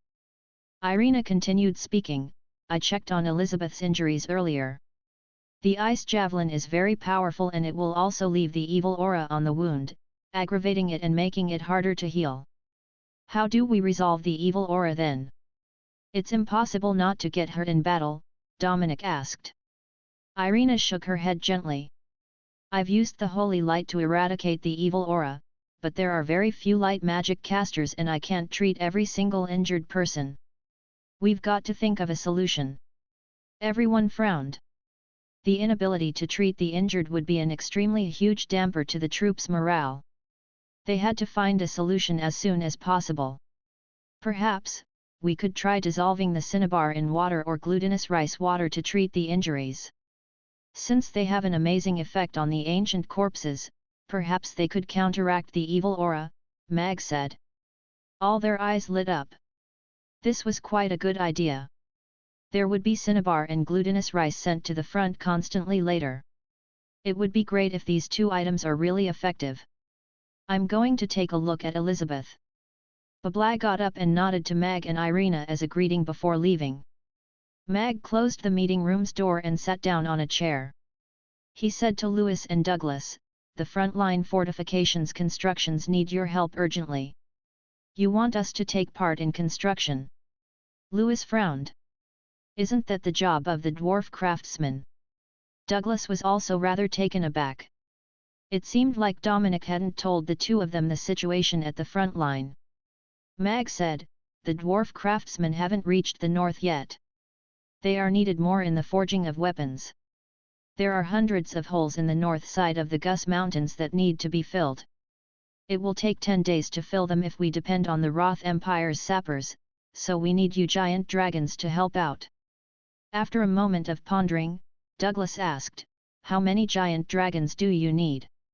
"We need all the dragons in the Frost Dragon tribe who can freeze water and as many wind dragons as we can get," Mag replied. "All right. They will all arrive by tomorrow." Douglas nodded. Mag nodded. He liked such cooperative fellows. Then, Dominic told everyone about the current fortifications that need to be done in the north. The Gus Mountains and the three ravines were the core of the entire battle.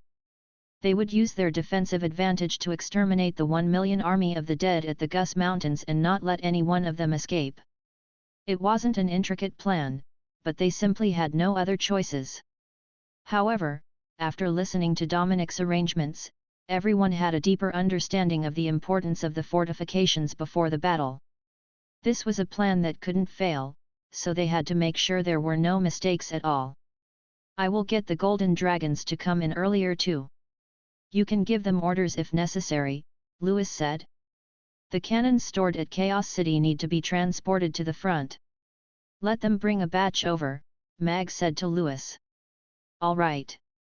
Lewis nodded.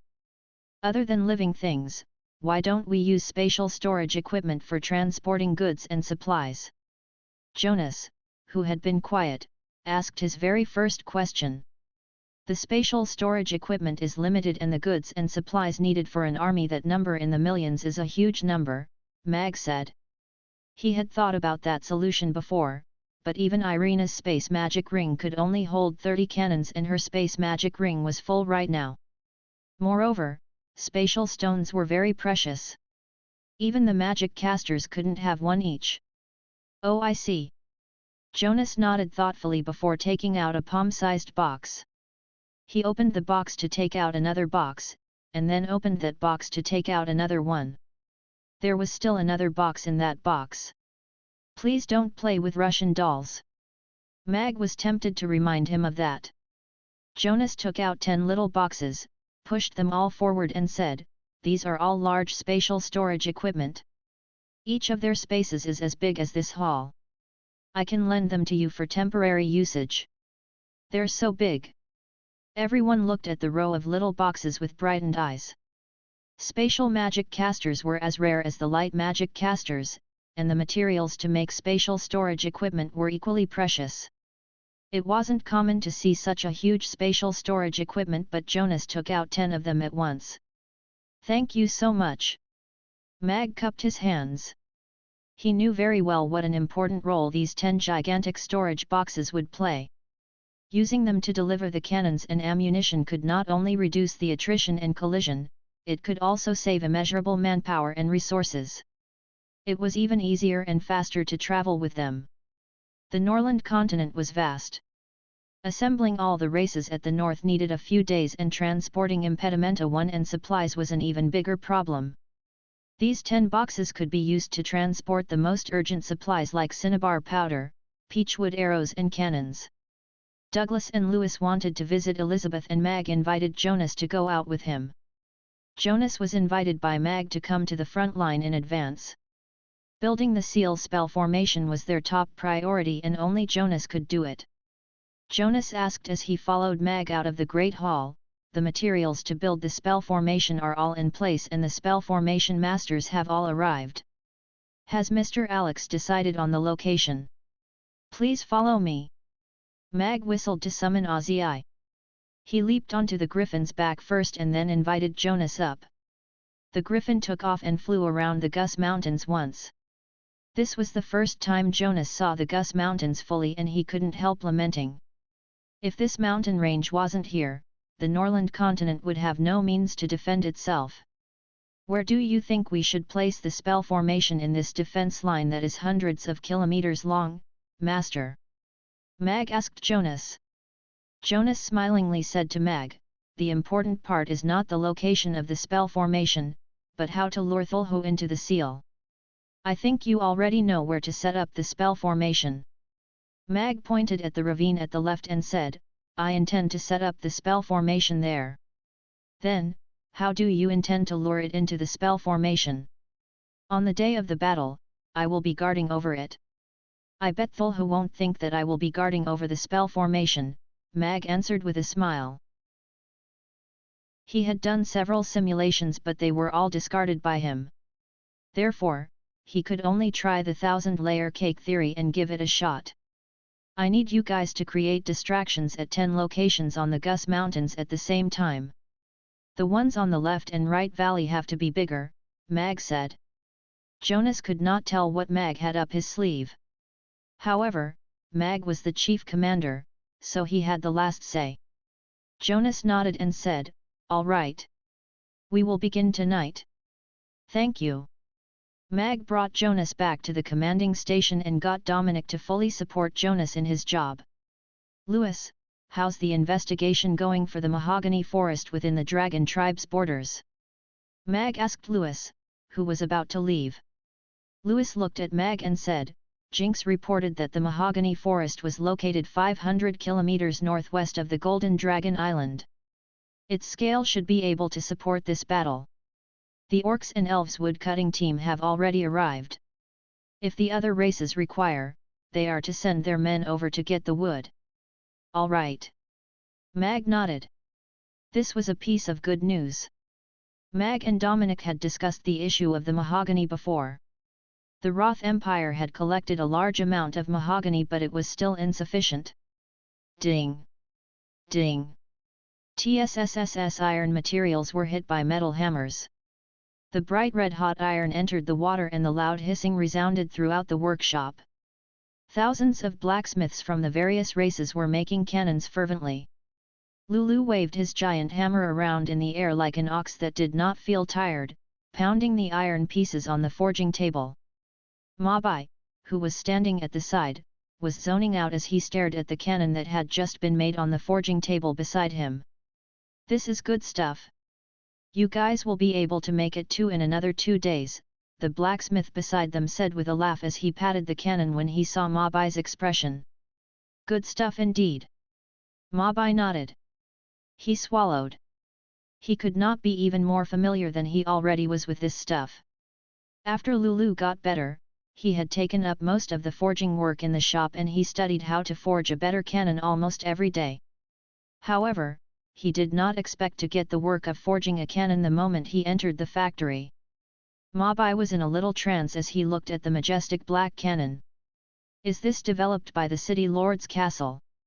Mabai asked. I heard that a mysterious person provided the blueprint. It might look black, thick, and not so agile, but I heard that it has a very shocking power. It can hit a target tens of kilometers away and can reduce a house to flat land. That blacksmith said with a smile, we have to forge a few more cannons, so that they can pull them to the front lines to fight against the army of the dead. A mysterious person. Mabai was in deep thought. War was approaching and a mysterious person suddenly handed the blueprint of the cannon to the city lord's castle. This mysterious person could only be Boss Mag. Boss Mag had been discussing the cannon with him during this period. Mabai did not expect Mag to already have a perfect plan. Besides, the cannon's range was increased to tens of kilometers. This surpassed the cannon he had developed. Boss Mag is a genius indeed, Mabai thought to himself. He was not angry that Mag had hidden the cannon's blueprint from him. Mag had taken it out in such an urgent situation and even given it to the city lord's castle, so that the allied forces could deal with the army of the dead, without asking for anything in return. Mabai had already guessed what Mag was thinking of. If the situation of the army of the dead did not happen, Mag would have probably not sold the cannon. This big killing machine that could be operated by any normal person could have become a major disaster if it landed in the hands of those with ill intentions. The sapper factory in Chaos City had already increased in size multiple times. As more and more blacksmiths volunteered to join, the productivity of the sapper factory also increased. There were already hundreds of cannons lined up in the store. There was also already a store full of cannons that were already put in wooden crates. When can these cannons be delivered to the front lines?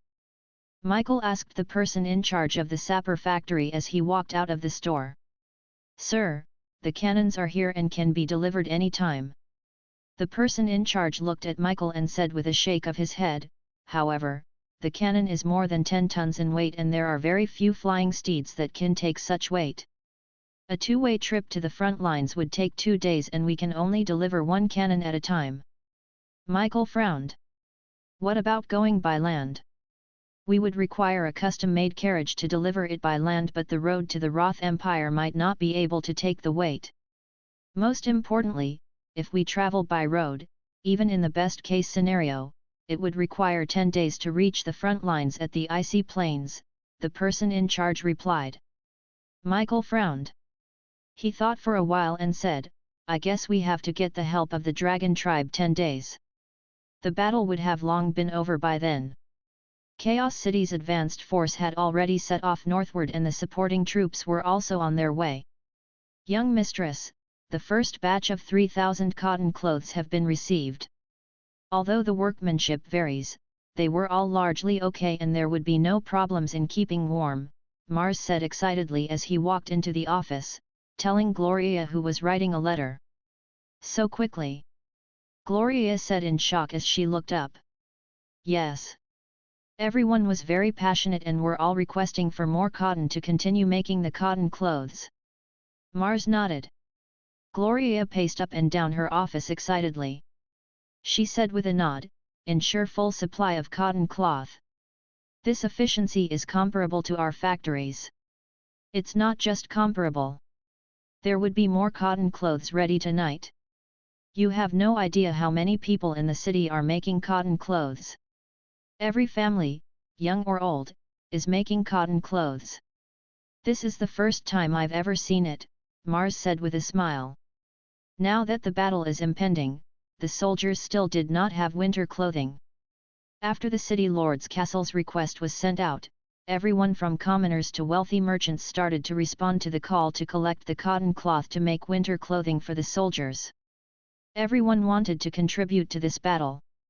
There were even those who donated their cotton clothes directly to the brave soldiers at the front line. This is great. Gloria nodded. She respected Sheer even more. If it was not for Sheer's suggestion, she would still be racking her brains on how to prepare sufficient cotton clothes for the soldiers. The world changed just like that. Harrison licked an ice cream. George, who was also holding on to an ice cream, sat on the bench outside the ice cream store and let out a long sigh. Yet, the world was doing fine and it changed just like that. George nodded with a worried expression as well. Chapter 2166 You Venomous Woman. However, the suppressive atmosphere of an impending war still loomed over Chaos City. No one knew if the Allied forces could win this war and what would await them. Why don't I join the fighting team and go to the front lines to hack apart some skeleton men? It's better than staying at the back and waiting for a result, Harrison told George seriously. George looked at Harrison for a while, thinking of how to dispel that dangerous thought from his best friend's head. But they don't have armor in your size, a soft voice said. The two were stunned and looked back at the same time. Amy, who was holding an ice cream in one hand and a round orange cat in another, was looking at them with a smile. Little boss. Harrison and George's eyes lit up in surprise. You're back? Is the restaurant going to open again? Harrison asked. I'm back. But father is gone again, so the restaurant is not opening yet. Amy shook her head. Where did Boss Mag go? Everywhere is so chaotic right now, Trajay asked with concern. Where could Boss Mag have gone, leaving the children behind at such a time? Father is going to cook for the soldiers and said that he would be back in a few days' time. Amy looked at Trajay and asked curiously, Uncle Blue Fatty, where is Christy?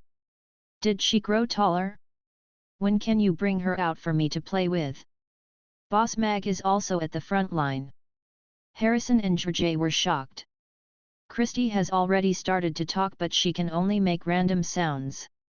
If you would like to play with Christy, you can come to my house anytime you like, Trajay said with a smile. Parber and Angus said that they missed you just 2 days ago. Amy tilted her head in frustration, but I don't miss them at all. I only miss Christy. Little brothers aren't cute at all. As a slave of his daughter, Trajay actually agreed with that. Boss Mag is indeed a role model for us. At such a dangerous moment, he would never retreat. It seems I have to custom make my armor to go to the front line to kill. Harrison said with resolution. Uncle Blue Fatty, I think you can give it a try if you can turn while wielding your sword and not trip over yourself, Amy told Harrison seriously. Harrison imagined that scenario very seriously and quickly gave up on himself. Indeed, just having money and no talent won't work. Harrison leaned back on the bench and let out a sigh. The old man picking up bottles at the side tightened his grip on his walking stick for a very long time before letting go. Goodbye, I'll be playing with my friends. Amy waved her ice cream and skipped off with Ugly Duckling in her arms. Plop! A strange sound came from the yard. Luna put down her pen and looked out. She hesitated for a while but still went over to take a look. When she opened the door, she saw a silhouette in silver armor laying face down in the yard, with one leg still up on the short wall in the yard. Oh gosh! Luna was stunned. She took the hoe leaning on the wall beside her and looked at the man laying on the ground nervously as she said, Who are you? Why have you climbed over the wall into my yard? This was the Chaos School's teachers' apartments. There would usually be a security officer guarding the school gate and another would also be patrolling around regularly. It should be very safe. How did someone sneak into school and even into her yard? Upon hearing her voice, the silhouette moved.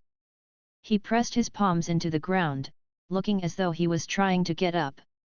Luna could already imagine the countless single ladies at home being sexually assaulted by this pervert. She looked at the fellow who was trying to get up and with a sudden burst of courage, she closed her eyes and whacked the hoe right at him. Thud! A dull thud. Luna's hand was numb from the impact. The figure who finally managed to prop himself up was smashed right to the ground again. Ouch! A voice cried. Luna was stunned. She saw a section of a ponytail from beneath the helmet and suddenly seemed to have realized something. She quickly threw the hoe away and squatted over to flip the person over. That face, covered in soil and snow, was actually an annoyed Vivian. What are you doing? Why are you dressed like that and why did you even flip over the wall? Luna looked at Vivian in shock. Pa! Vivian spit out some soil in her mouth and said angrily, You're trying to murder your own sister. That attack made my head spin. Let me take a look. Luna quickly helped Vivian up to sit on a chair at the side. She removed her helmet and after making sure that Vivian's head was not injured under the protection of the good quality helmet, she took out a handkerchief to help Vivian wipe her face. At the same time, she said angrily, Thank goodness I was not holding on to a knife. Ah, you venomous woman! Vivian glared at her. There's a door but you had to flip over the wall and you're even wearing such ill-fitting armor. Serves you right. Luna poked Vivian's head. She got such a fright thinking that it was a bad person. Knights would never use the door. This wall is my first opponent since I made my debut, Vivian said angrily as she turned back to look at the short wall, which was the height of half a person. She wanted to make a stunning appearance but ended up falling flat. How embarrassing! Oh right, a knight. Knights have their own rules and principles. They do not flip over the walls of others' homes. Luna rolled her eyes. She looked at the ill-fitting armor on Vivian and said, "But what is this for today? Are you cosplaying?" "No. This is not cosplay. From today onwards, I am a knight that helps the weak and punishes the strong," Vivian said with resolution. She reached over to her waist but there was nothing. Vivian looked down. "Where's my sword?" Vivian was shocked. She looked left and right and was suddenly flustered. "Hanging right there." Luna pointed upwards. Vivian looked up and saw a long sword hanging high on a 3-meter-tall tree. She fell silent. It had probably swung out of her hand when she fell off the wall. "Actually, I hung it there on purpose. Knights must always have their swords. If they drop their swords, it would be like dropping their heads. You know that, right?" Vivian looked left and right for a long bamboo pole that she could use to get her long sword down. Chapter 2167 Lantist's Mutation. "Stop with your sweet talking. Speak. Why did you look for me in this outfit?" Luna asked. "I came to bid farewell." "Farewell? I've decided to go to the front line to fight it out with the army of the dead at the icy sheets." Vivian nodded with conviction. "Are you serious?" Luna stared at Vivian for a while. "Of course." Vivian lifted her head up and looked into the distance. "I am a lone swordsman and am destined to tread on the edge of the sword. You do not have to persuade me. You would not be able to hold me back. You're a knight that could fall from climbing a wall. Are you sure you still want to go to the front line to face the enemy?" That was an accident." "An accident? A swordsman that loses her sword. That's also an accident. You sneaked out from home, right?" "Ah. How did you know?" "I saw your luggage hanging over the wall. F***ck. This armor isn't warm enough, right?" "I'm not CC cold." Vivian changed into Luna's clothes and covered herself with a blanket. She sat on the bed as she watched Luna write at the table. Luna placed her pen down and folded the paper neatly before putting it into an envelope. She walked over to the bed and asked, "When do you intend to go home?" "I'm not going home. I'm going to the front line." Vivian shook her head. Luna looked into her eyes and said seriously, "Do you know how many knights' lives will have to be sacrificed to save a noble young lady who has no means of protecting herself on the battlefield?" I can protect myself." Vivian looked away, sounding uncertain. "I hope that school can start soon. You are a new teacher and there are many things to prepare. Your battlefield is the lecture theatre. What you should be doing is to figure out how to get the students to listen and how to teach them the knowledge." Vivian looked up at Luna and felt defeated. However, she still said, "But if we lose the war, it might be difficult for the children to even survive, much less learn. I want to do a little something for this war. I heard that they were giving out cotton cloth and cotton a couple of days ago to make cotton clothes for the soldiers going to war. I am about to send a letter out and also collect some cotton cloth and cotton to make cotton clothes for the soldiers. Do you want to join me?" Luna said with a smile and kept the letter. "All right." Vivian nodded. She jumped up from the bed and said, "We can even have hot pot on the way back." At the border between the Roth Empire and Twilight Forest, a large army of orcs was crossing quickly. The tall walls had been knocked down and the deep trenches were filled up. The knights of the Roth Empire stood on both sides to welcome their former enemy into their borders. 20,000 orcs crossed the borders and this was a never-seen-before sight in the century-long history of the Roth Empire. However, this time, the orcs crossed the border not to invade, but to proceed to the northern border to fight hand-in-hand with the soldiers of the Roth Empire against the invasion of the army of the dead. The Northwestern Legion had already proceeded northwards the day before. From the moment the orcs' troops entered the Roth Empire's border, the Roth Empire would be responsible for their logistical support. But what shocked the Roth Empire soldiers who stayed back, was that almost all of these orc soldiers carried large baggage, and often, one could see a trotter or a tail peeking out from the baggage. They even saw a 5-meter-tall orc carry 2 wild cows, weighing up to a few hundred kilograms, with a metal rod. Yes. These 20,000 orcs brought their food on the journey. Besides, everywhere they pass by, they could even capture wild beasts and magic beasts from within a few kilometers radius to become their food. This actually made the Roth Empire's soldiers and people, who had been in charge of preparing the food for such a large army, heave a sigh of relief and lightened much of the pressure on them. I've already communicated with Andrei. After we arrive outside Chaos City, there will be a store open for us. We have to carry the food over to the front line on our own, Connie, who was sitting on a unicorn, told Rex. The orcs have always brought our food with us to the battlefield whenever we've been to war. We never needed logistical support. That's not a problem. Rex nodded. Connie nodded. That was the orcs' tradition.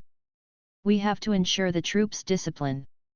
There are still many of them with hatred in their hearts, but in this situation, everyone needs to be united, Rex said solemnly as he looked out at the meandering troop. I'll call out for a meeting with the chiefs of the various tribes tonight and get them to manage the soldiers from their tribes. Connie nodded. Above the boundless sea realm, thousands of mere warriors stepped onto land. As the High Priest of Lantist, this was also the first time Dexter led a team to war. Gina rode on a large dolphin as she followed beside Dexter. Master, is the north very cold? Gina asked. Yes. At the icy sheets, water becomes ice immediately and the air is very cold. Dexter nodded. Whew. That's terrible. Gina shuddered. The boundless sea realm had been warm all year round, and even in winter, there would not be any trace of ice or snow. After a while, Gina looked at Dexter and asked, "But, do we really not need to tell Mr. Mag about the mutation underwater?" Dexter thought for a while and nodded as he said, "We can let him know when we arrive at the ice sheets. Right now, we have not investigated clearly what led to the mutation." Gina nodded. She recalled the scene of the Infinity Column shaking violently yesterday and felt uneasy. This war is more important than anything else. We cannot allow Mr. Mag to be distracted over such small things. Dexter seemed to have seen through Gina's thoughts and said with a smile and a shake of his head, "Besides, with His Majesty guarding over the city, nothing would happen." I got it. Gina nodded with a smile. Dexter turned away and looked down at the surface of the sea with an equally solemn expression. The mutation yesterday was indeed a little strange. It was as though something was trying to escape from beneath Lantist, causing the Infinity Column to shake. That had gone on for the entire night, and the column only stopped this morning. The formation masters in Lantist had already reinforced the seal around the Infinity Column. Although they were unsure what exactly was under Lantist, it was still something that required their attention. The trauma of the devil had yet to subside. His Majesty was still trying to ascertain if there was an ancient seal in the Infinity Column and if it was possible for a devil to be sealed under Lantist. Before that, he had decided to report this to Mr. Mag upon meeting him personally. Right now, there was a 1,000,000-man army of the dead closing into the northern borders, and there was nothing more urgent than that. The panicky atmosphere of the war was slowly spreading throughout Rodu in the past few days. Be it the army confiscating the peach trees and glutinous rice, or the rumors spreading in the neighborhood, they all indicated that something big was going to happen. The situation was so messy, and yet Mr. Hades and his family were still missing. This made Eofi concerned. Master and his family are still not back yet. Mela walked out from behind Eofi and looked at the tavern opposite them. Then, she looked at the other side again. Eofi knew what Mela was thinking, and smilingly said, "It's open. Go in if you want to watch a free show." "That's not a show. It's an opera," Mela emphasized. "Isn't an opera a show? It's not the same. Opera is a singing performance, and in a show you don't sing." Mela shook her head before hugging Eofi's arm with a smile. Miss, why don't you go watch the opera with me? Miss Black Cat is a fantastic opera and they just started yesterday. The tickets are only half-priced. No, Eofi rejected her. She was simply uninterested in all this stuff. Asking her to sit still there for a few hours was worse than killing her. Eofi looked at Mela and asked, "Oh yes, you said Mr. Hades let them move into that building. Apart from that, did he tell you anything else? Such as how much they owe in rent?"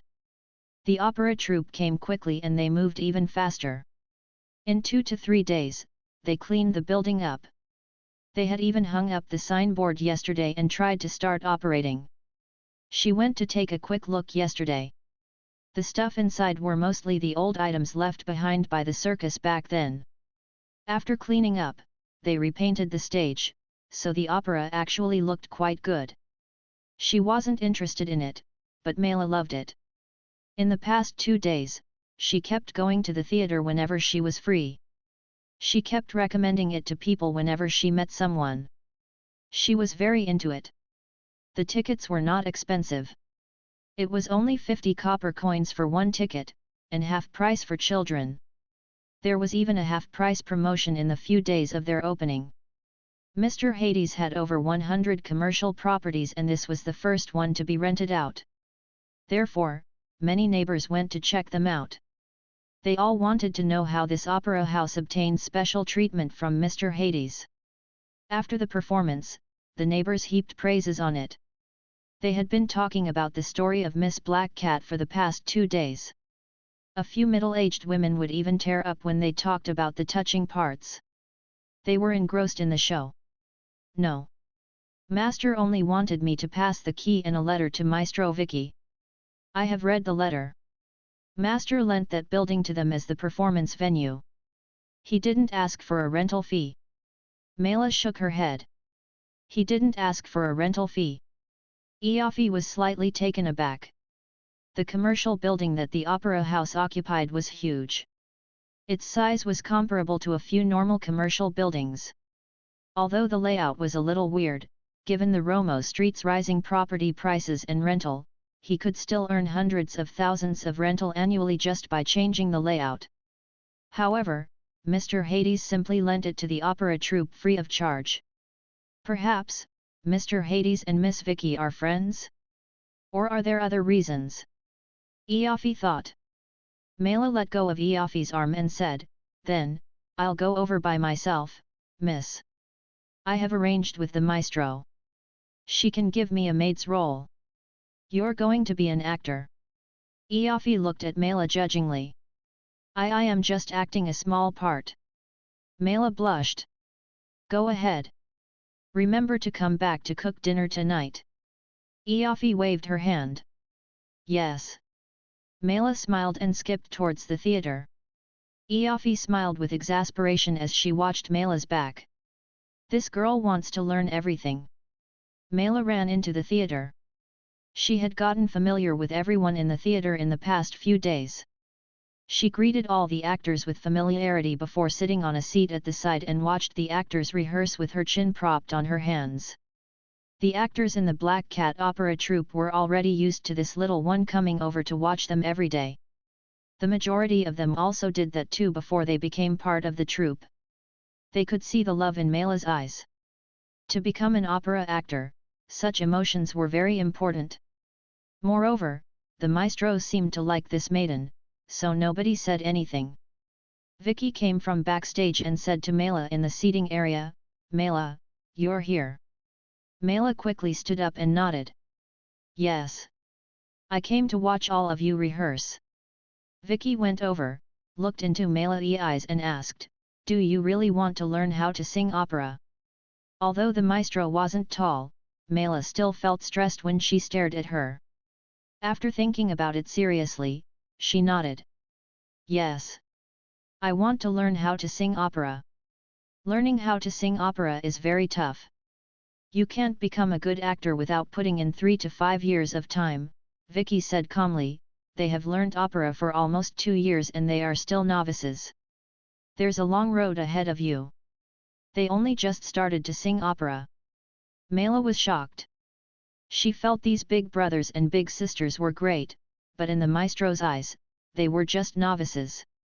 She suddenly wanted to beat a retreat after she thought about her hoarse voice. Don't be afraid, little Mela. I was even selling desserts on the streets back then. A bald mister looked at Mela and chuckled. Perseverance prevails. Hang in there. Mela was encouraged by that mister and her gaze became convinced. She said to Vicky, I can do it. Vicky nodded and continued speaking, you will have to eat and live in the troupe after you join us. I will personally teach you how to become an opera singer. Hey! Mela was shocked. Then, she quickly shook her head, no I mean. I want to learn how to sing opera, but I cannot join the troupe. I still have a miss at home to support. Vicky frowned and looked at Mela with sharp eyes. So, you want a free ride? Mela felt the maestro's aura became very terrifying suddenly and she became infinitely small. However, she really couldn't just sell herself away like that. Because she belonged to Miss, even she couldn't sell herself away. Moreover, she had promised Master to learn to cook from him. If she had to eat and live at the opera house and practice and rehearse opera every day, where would she find the time to learn to cook? See, can I come here to learn every afternoon? Mela shrugged and asked probingly. She could only be an amateur opera actor. Even playing a bit role was fine. Mela wanted to feel that sensation of being on stage and being looked at by everyone. She was embarrassed just to think about it, yet it felt so exciting. Vicky stared at Mela with a frown. After a moment of silence, she said, come with me. Me. Crack. Vicky closed the door and locked it. Mela took half a step back, leaned against the wall and looked at Vicky nervously. Maestro Vicky gave her a very unusual feeling. Sometimes, she was gentle and kind like a considerate big sister. She would teach her how to use her voice and sing. Sometimes, she was like a strict teacher who would take out a thick and long whip to teach her a lesson at any time, which frightened her a little. However, Maestro Vicky simply sang so beautifully like the angels and she acted just like the real Miss Black Cat, making Mela admire her so much. Hence, being stared at by Vicky made her a little frightened yet expectant at the same time. Would the Maestro agree to her request? Do you know what is happening out there? Why have the streets been so bustling these past 2 days? Vicky asked. Mela was stunned for a moment. She didn't expect the maestro to suddenly ask a completely unrelated question. Pondering for a moment, she thought this must be the maestro's test on her, to see if she was observant in her daily life. I heard there is going to be a war. A devil is coming to eat us up, especially those little fatties who love to eat, so the king ordered everyone to hand in our peach trees. He said they would be used to fight the devil in the north, Mela answered seriously. Miss told her that in the morning, and she even ate one less bowl of rice at breakfast because of that. Vicky stared at Mela for a while, still thinking that Mela's words were completely illogical. Is there anywhere we can find out about the latest news around here? Vicky asked. The best place has to be the Information Exchange Center at Romo Street. Mela rattled off. There's such a place. Vicky frowned, slightly taken aback. Mela nodded her little head. Yes. Just under those big trees at the start of Romo Street. Every day after dinner, big groups of men and women would gather there to exchange the latest news that they heard that day and package them into rumors. Vicky narrowed her eyes slightly. She wasn't sure if this lass was taking her for a ride. Mela blinked nervously. She wondered if she had said the wrong things. Go out now. Learn voice training from Ibeka first.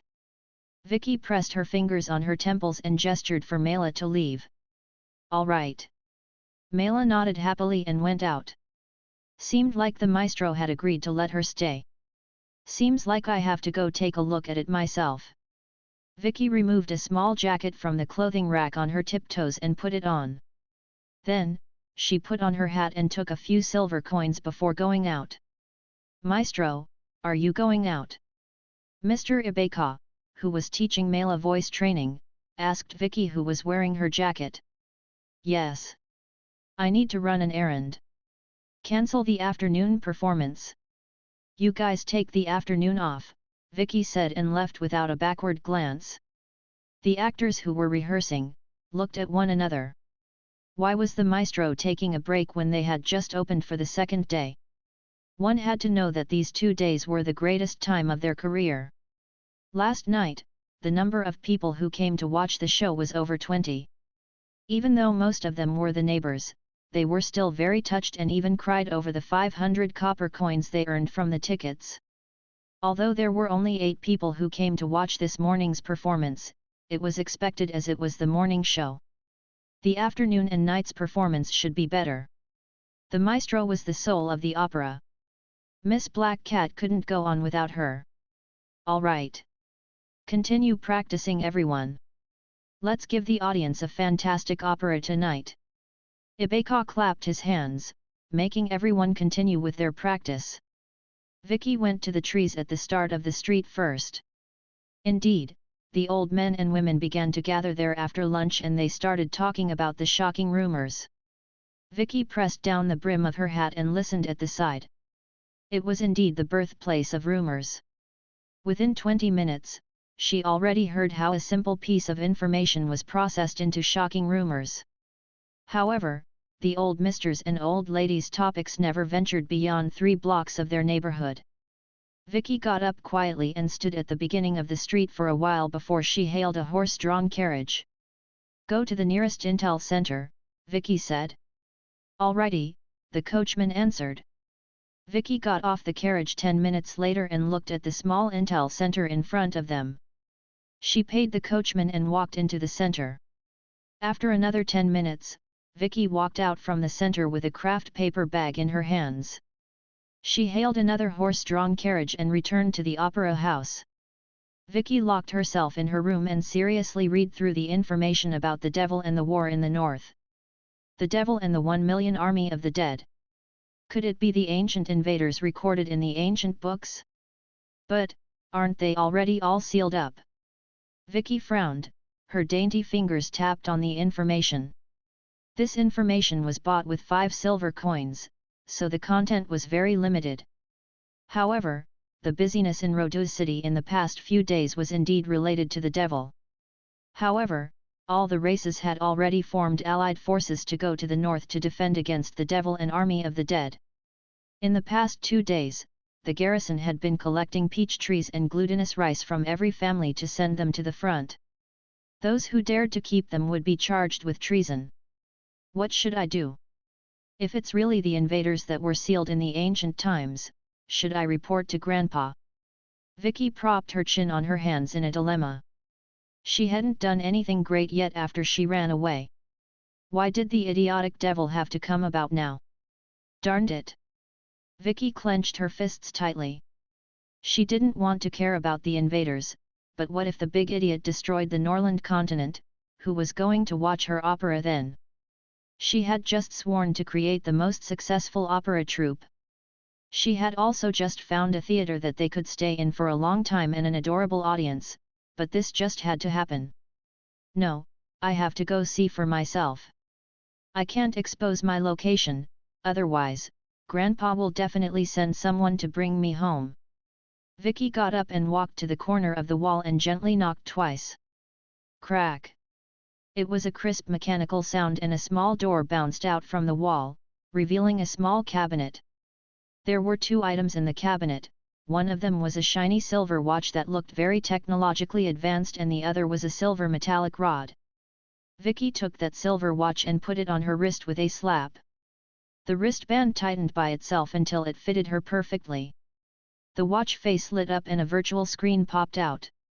A spaceship was right in the middle of it. Spaceship parameters, normal.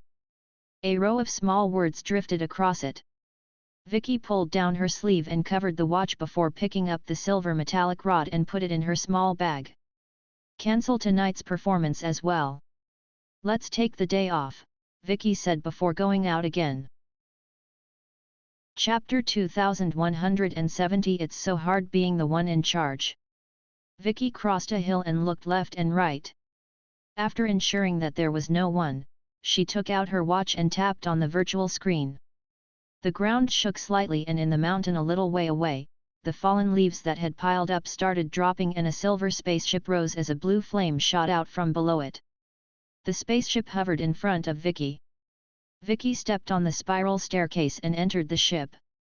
She pulled out the small silver rod from a little pouch and inserted it into the hole right in the middle of the control panel. Identification success. Highest security clearance enabled. A robotic voice sounded. Go here. Vicky tapped open the map and pinned a location. Location confirming. Autopilot activated. The robotic voice sounded again and the spaceship flew off, disappearing into the sky outside Rodu. Above the boundless sea realm, a spaceship hovered above the sea.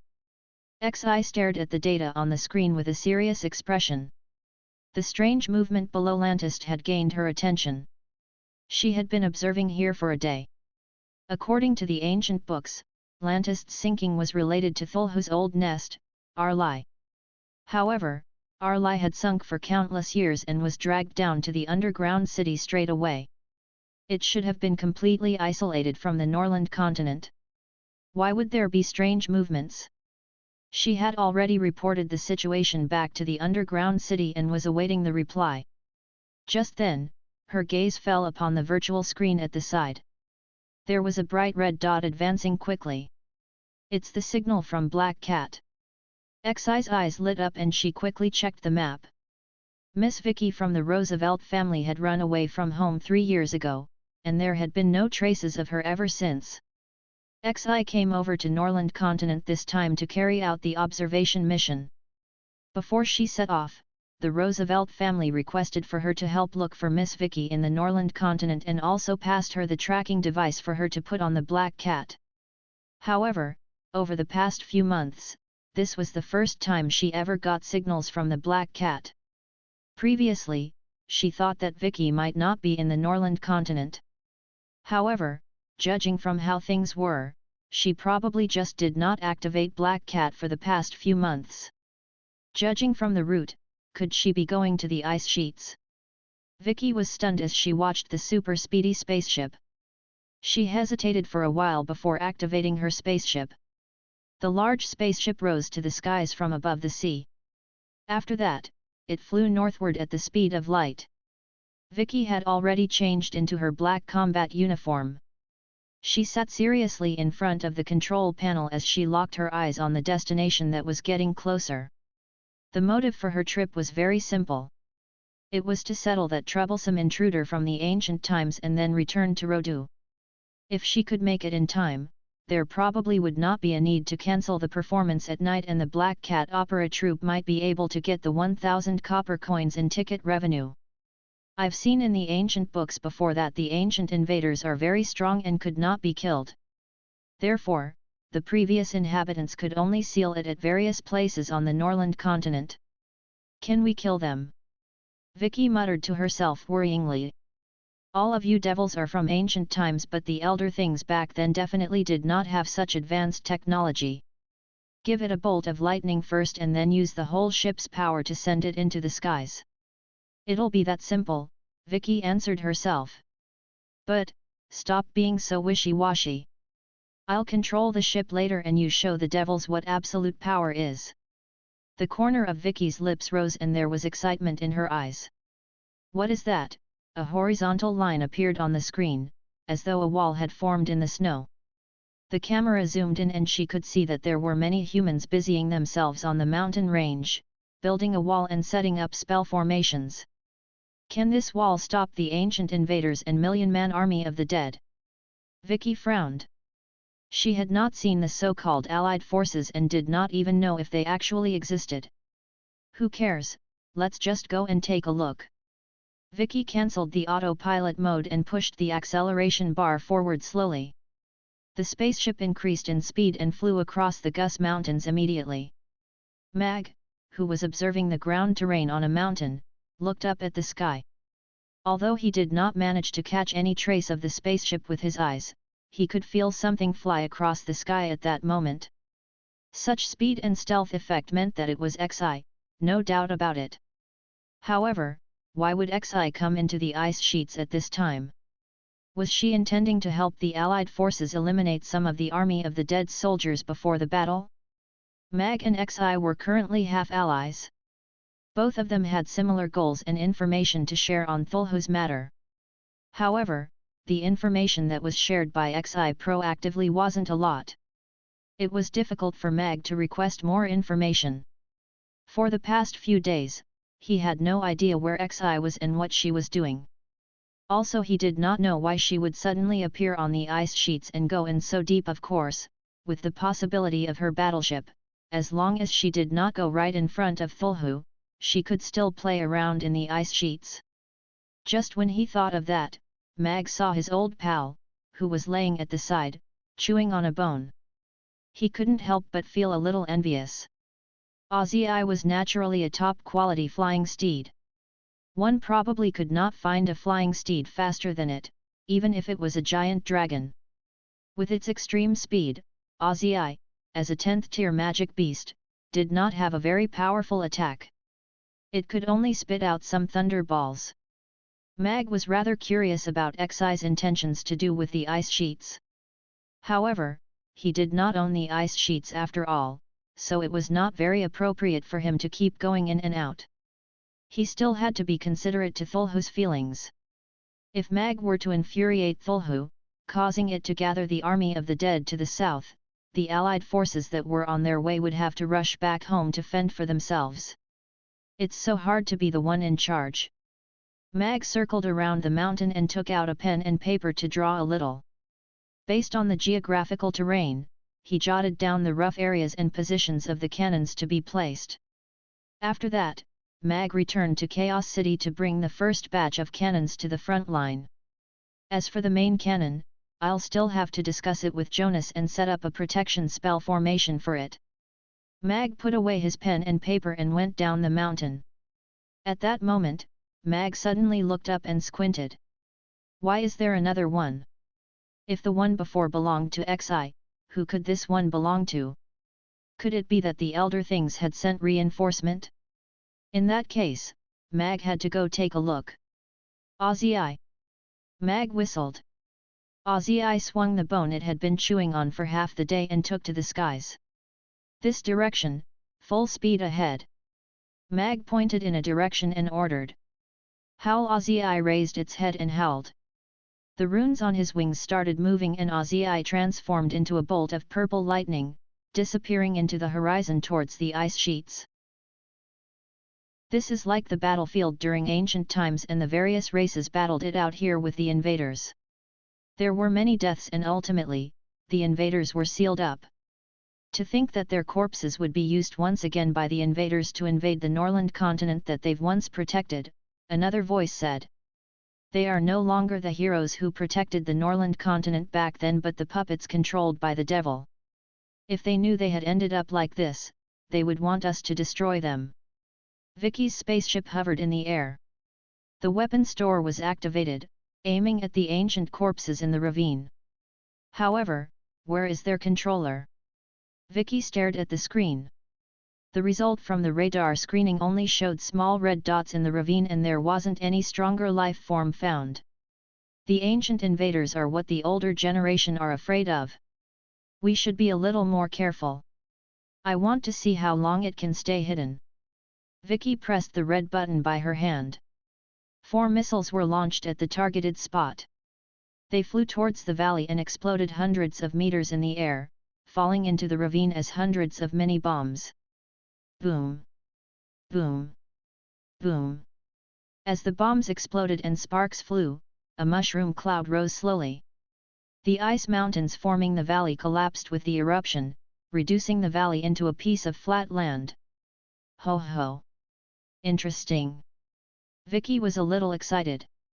She stared at the little red dots that disappeared from the screen after a while and aimed at another area with a dense congregation of red dots. The cloud and mist dispersed gradually. The skeleton men all struggled to climb out from under the ice. After being attacked, the red light in their eyes grew brighter. They started looking around for their target and started leaving the ravine. The ancient corpses that had flying abilities took to the air.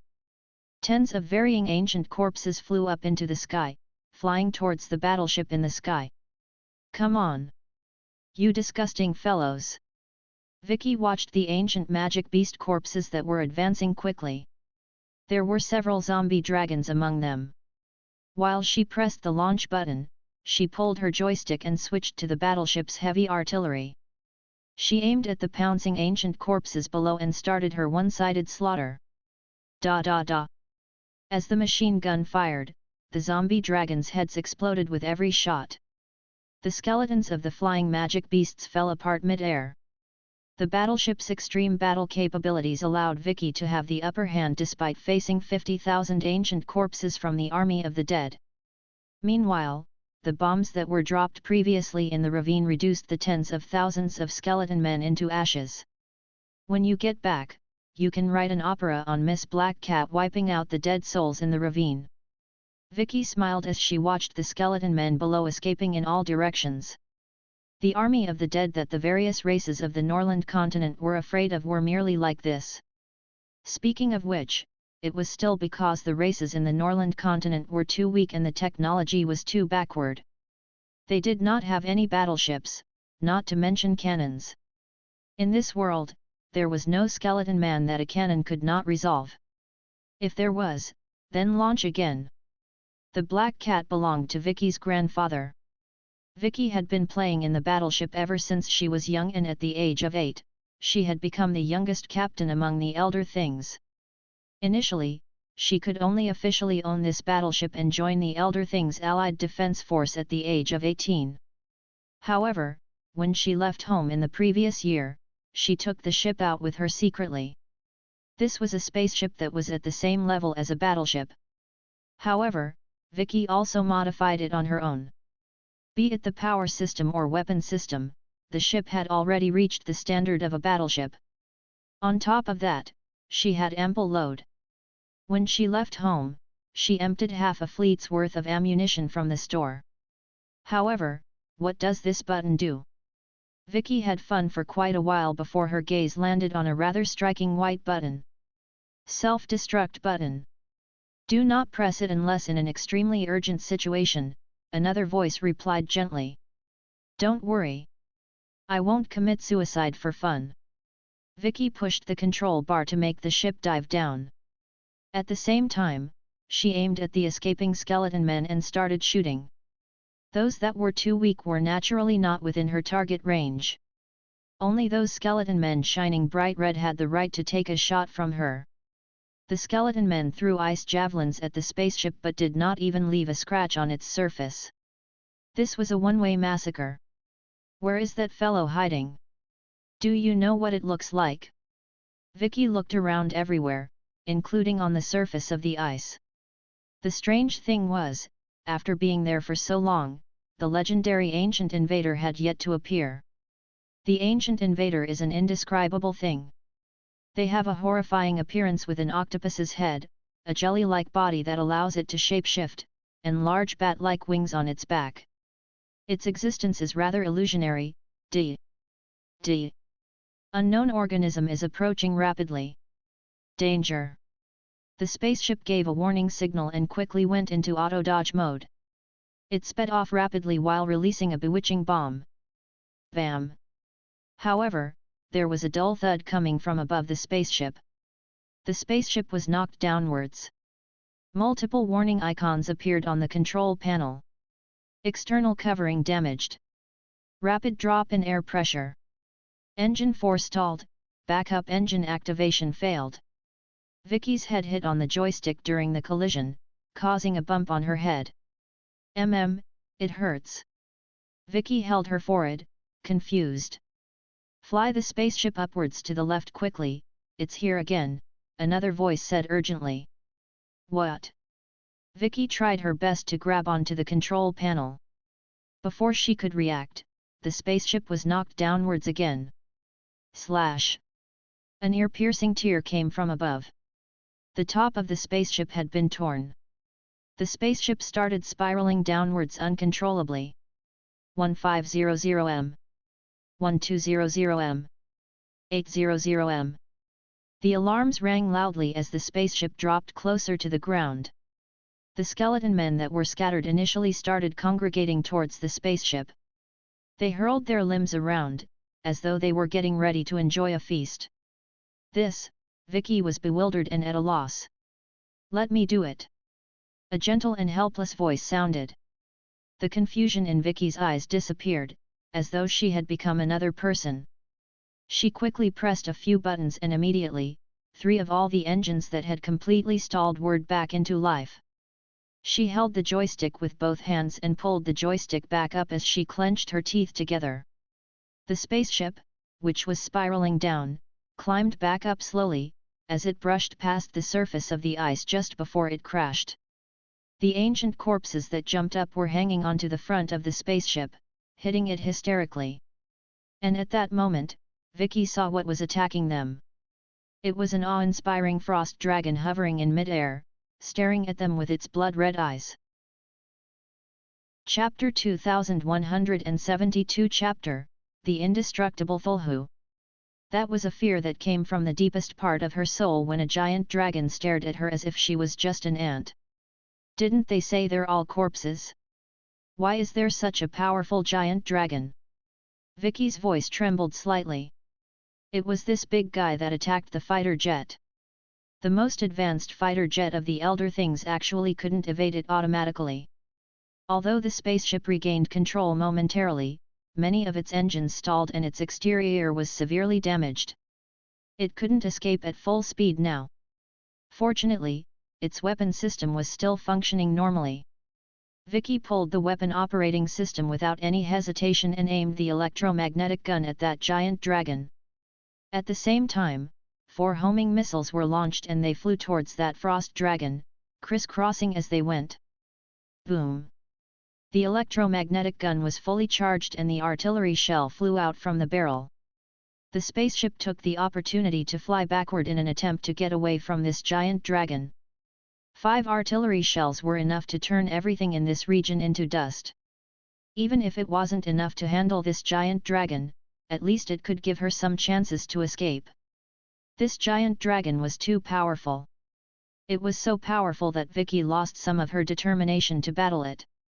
The spaceship was severely damaged. She had to leave here. She couldn't imagine the scene where hundreds of thousands of ancient corpses rushed at her once she landed. Then, she saw a scene that shocked her. The missiles that were crisscrossing as they flew towards the frost dragon, seemed to be stuck in the mud after they entered a 500-meter range around its body. They slowed down rapidly and then all of them hovered in midair. 5 missiles simply just hovered in midair. It's a domain. Vicky's heart dropped. The powerful frost domain that came from a frost dragon that was beyond the 10th tier could freeze anything within its range. Vicky then tapped on the screen and detonated the missiles manually. Boom! Boom! Boom! The missiles exploded one by one, and the giant dragon disappeared from sight. Vicky looked excited as she attempted to restart the stalled engines. At the same time, she pulled the joystick back in an attempt to accelerate and escape. Ahead! Vicky looked up and went white. A Jinnermau's indescribable thing rose up from the ice and shattered the ice surface. It blocked the spaceship's path like a gigantic mountain. It was a gelatinous mountain of flesh that was covered with black scales and it squirmed around like a giant worm. It lifted its gigantic bat wings that were over thousands of meters long. Black slime flowed down its body and corroded the ice's surface. Vicky braked hard and stared at the indescribable thing in front of her with a pale face. Huge fear grasped her heart. This was obviously the ancient invader in the legends. She could only sense how paltry she was when she stood in front of it. And how laughable her previous words were. The Elder Things. The low and piercing voice was filled with anger and mockery. Then, that thing squirmed towards the spaceship as though a gigantic mountain of flesh was constantly falling upon itself. Fail. Fail. Power failed. Vicky tried to maneuver the spaceship away, but the spaceship's power system had completely failed. The spaceship fell down and landed on the ground hard. "What should I do now?" Vicky said with panic. "Leave everything to me now. You're better than me at controlling the spaceship, but I'm stronger than you at combat." Vicky leaped off her seat and dashed to the weapons bay. She jumped into a mech. It was a 5-meter-tall black mech that wrapped her entirely within it. It was equipped with a black bullpup assault rifle and a black and red scimitar that was almost as long as its body. The muzzle that was as big as a cannon, reflected an eerie glow. And that scimitar, made from super steel, was enchanted by the Elder Thing's most powerful magic caster. "Start the spaceship's self-destruction program," Vicky ordered. The spaceship's door opened and the catapult system shot the mech out of the spaceship. Together with the mech's ejection system, it reappeared thousands of meters away instantly. Boom! A loud bang and the spaceship that was crushed by Thulhu self-destructed. The weapons bay of half a fleet and the spaceship's own nuclear power system exploded in that instant too. A burst of red fire and the terrifying explosion flipped Thulhu over. Its gigantic body disintegrated in the blast. The shockwaves that came afterwards swept over the remaining skeleton men, turning them into dust instantly. The ice sheets shattered and everything melted and vaporized in the glow of the blast. A mushroom cloud rose up gradually. Vicky tried to get away from the center of explosion in the mech fanatically. However, even when she was already thousands of kilometers away, the shockwaves of the blast still flipped the mech over and sent it rolling on the ice a few times. Vicky pressed her hand on the ground to stabilize herself before turning back to aim the gun at the frost dragon that dashed down towards her and fired at the same time. A red and gold bullet spun and flew out from the muzzle.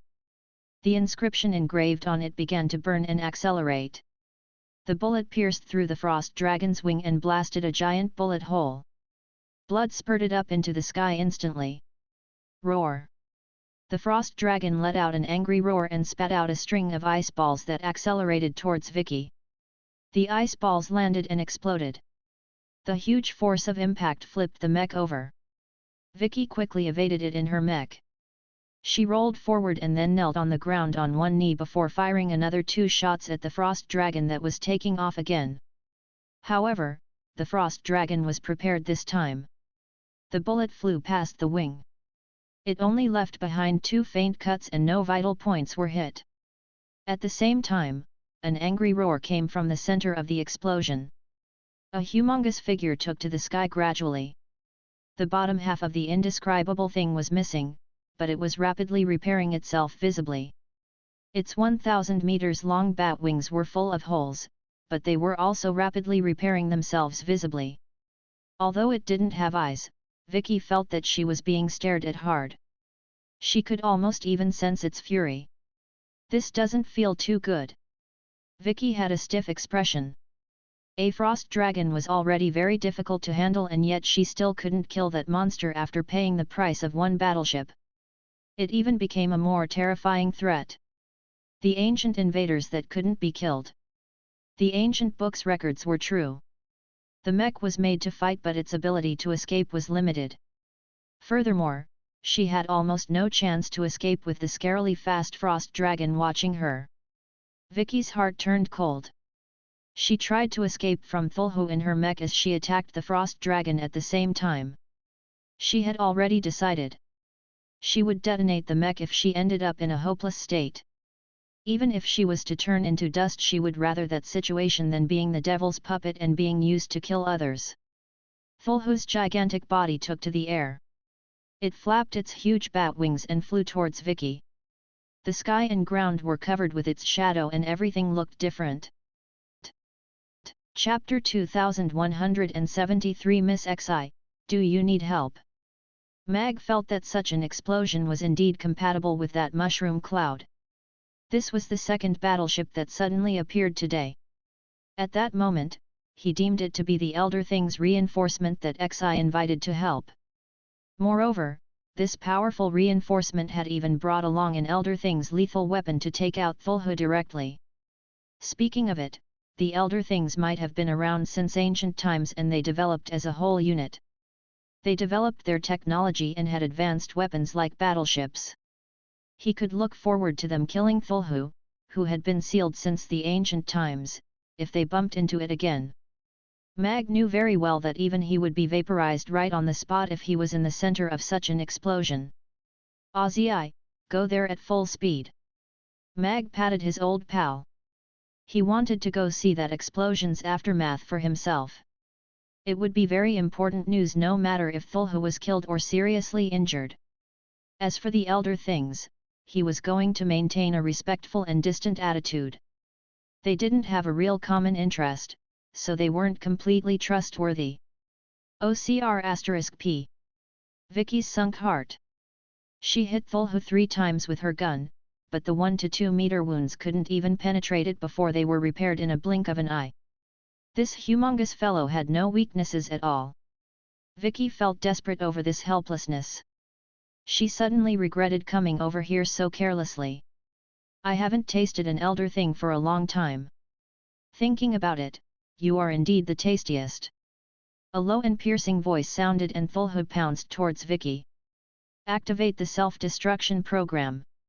Vicky grasped the joystick tightly with both hands and glared at Thulhu that was pouncing towards her. She felt a little apologetic to her troop members.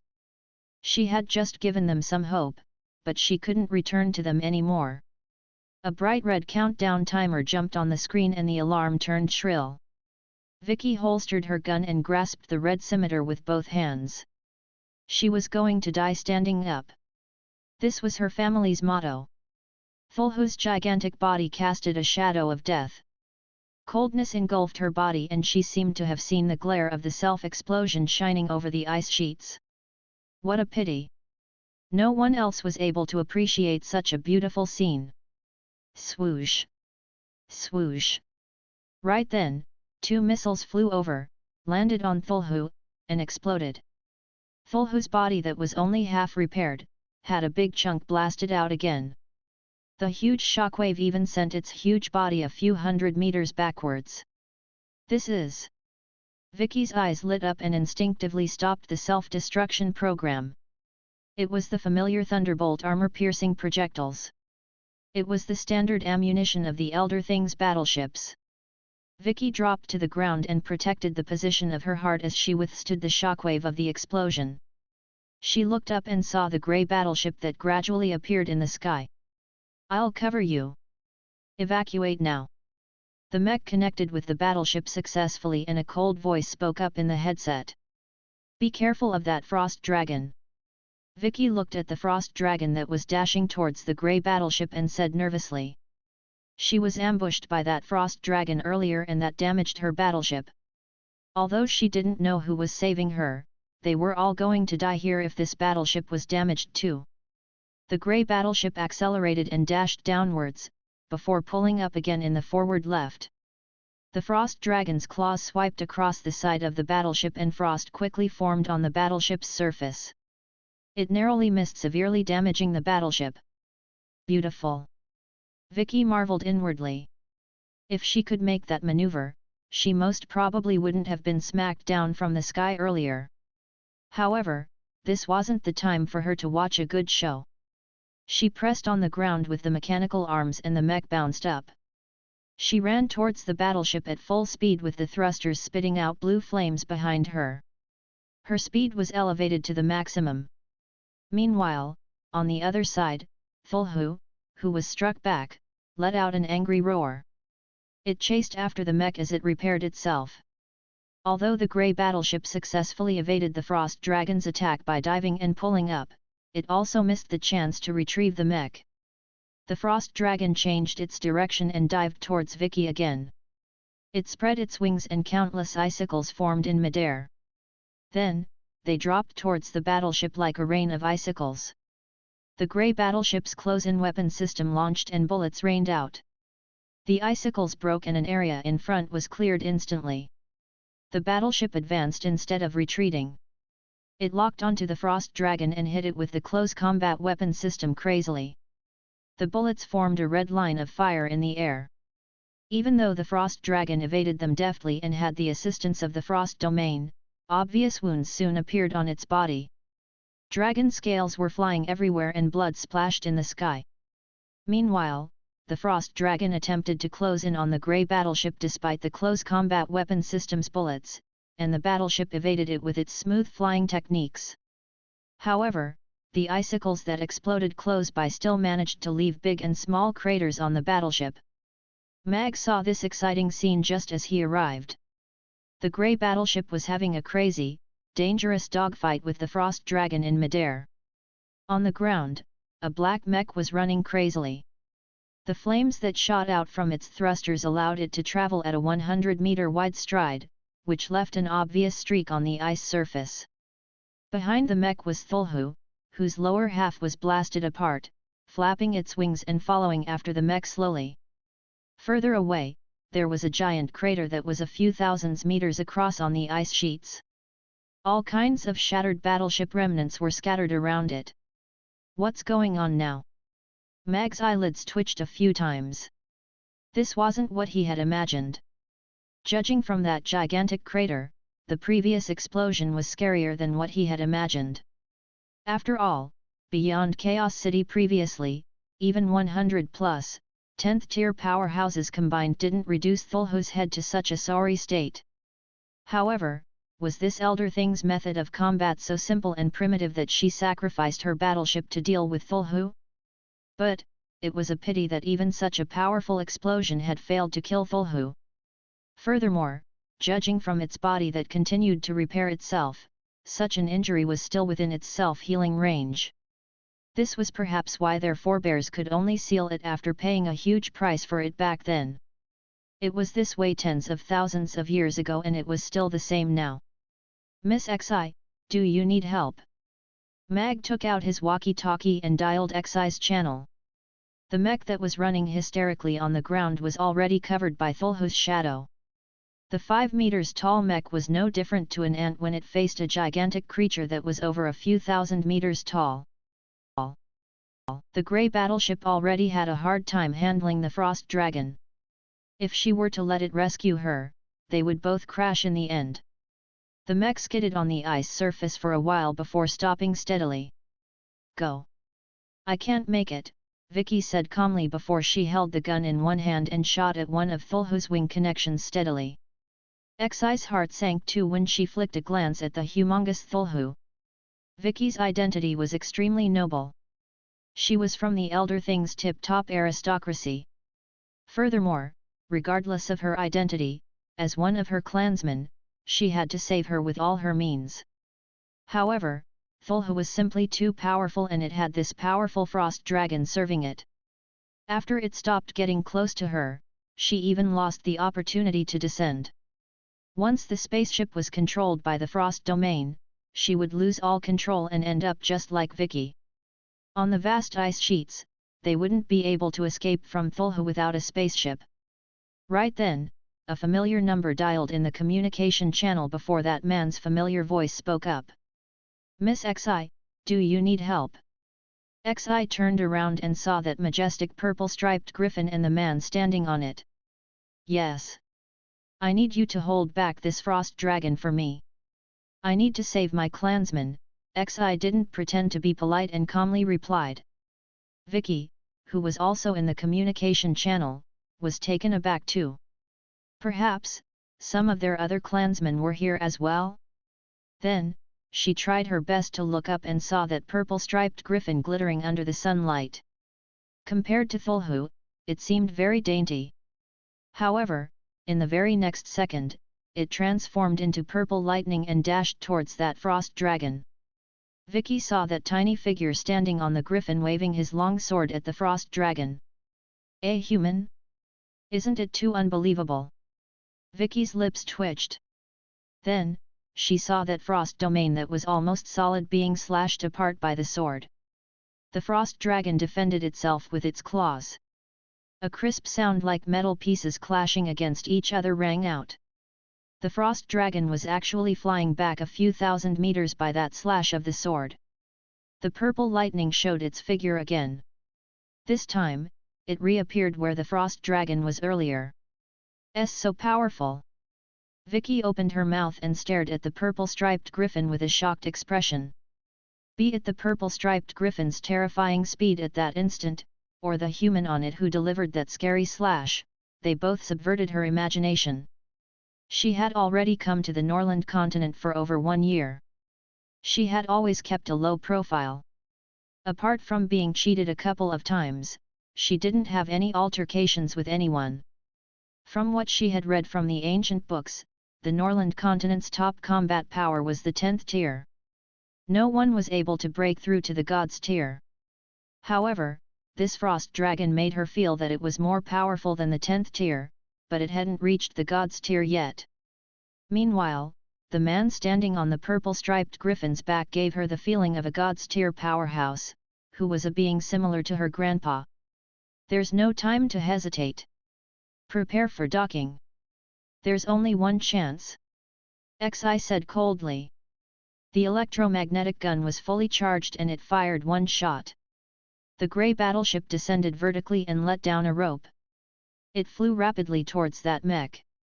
Vicky regained her wits. She fired all her bullets at Thulhu before running forward desperately. She then turned on the thrusters on her feet and leaped up. Dozens of enchanted bullets struck the same spot. Finally, Thulhu's right wing joint was pierced. The wing that was already injured swayed and the gigantic body made a spin in midair. And, the electromagnetic gun's beam hit Thulhu's huge body and then exploded. The shockwave shot outwards. Even Mag and Rankster, who were far away, had to avoid it. In the midst of the glare, a grey battleship dashed out with a mech dangling underneath it. It quickly retracted the mech and then closed the cabin's door. The rescue was successful. Retreat. Xi said calmly while firing 2 missiles backwards at the same time. One of them was aimed at the frost dragon. Mag took out 2 Gale's runes, pasted them on the griffin's wings and ordered, Ozzy, go towards the south. The purple-striped griffin turned without any hesitation. It transformed into a purple beam and disappeared at the horizon. Mag crouched over the griffin's back and grabbed onto a protruding scale tightly as he sensed the exhilaration of the wind brushing across his face. Ozzy with the acceleration runes exceeded its speed limit by 2 levels. Even though it only lasted for a short 10 minutes, it was enough to get him out of the dangerous situation. They continued to travel southwards for 30 minutes when they saw a grey battleship hovering in midair. Thank you for your assistance. Xi spoke sincerely through the walkie-talkie. If Mag didn't appear today and act decisively, Vicky would have been lost. It's fine. We're friends as long as we are fighting against Thulhu, Mag answered with a smile. Although the Elder Thing's previous behavior was weird, they had indeed killed hundreds of thousands of the army of the dead and gravely injured Thulhu and Rankster. Even though Thulhu could recover with its superb self-healing power, Rankster was not a great old one. The row of bullet holes left on his body meant his power was already greatly diminished. This was also why Mag could send him flying back with just 1 strike. This is your reward. The battleship's cabin door opened and a black heavy artillery was slowly lowered to the ground along with 10 or so crates. An equivalent exchange. Not bad. Mag nodded with satisfaction. He liked maidens like Xi who had great common sense. Goodbye, Xi said calmly. The grey battleship powered up and accelerated, disappearing at the horizon. Mag made Ozzy land and used the spatial box he borrowed from Jonas previously to pack up the artillery and ammunition before they continued their escape to the south. They were not safe as long as they were on the ice sheets. Why you are Xi? Vicky stood next to the mech and said with shock as she looked at the woman coming out from the cockpit. You know me. Xi looked at her calmly, but there was a hint of surprise in her eyes. You're so famous. How can I not know you? You came in first in the previous Survivor in Extreme Conditions competition. You are the holder of the headshots record, Xi, the sharpshooter. Furthermore, I even know that you know who I am. Vicky Roosevelt, the 3rd young mistress of the Roosevelt family, the holder of the youngest Elder Things spaceship captain's record. Xi looked at Vicky calmly with befuddlement. So, I wonder how you ended up crashing. This, Vicky looked a little embarrassed. Hence, she could already handle a battleship deftly at the age of 8 and complete a set of maneuvers on her own to pass the captain's test. Of course, this unbelievable result belongs to that gentle Vicky. If it had been her who was driving the battleship at the start of the fight, she could definitely make the most accurate reaction to get the battleship out of danger the moment the frost dragon appeared. She felt a little guilty as soon as she thought of that. The Black Cat was the Elder Thing's best battleship. Its building cost was exorbitant and it had half of the fleet's ammunition. It wasn't fireworks that exploded on the ice sheets earlier. That was all money. Vicky diverted the conversation topic and asked Xi, "Who's that man?" That man had saved her earlier.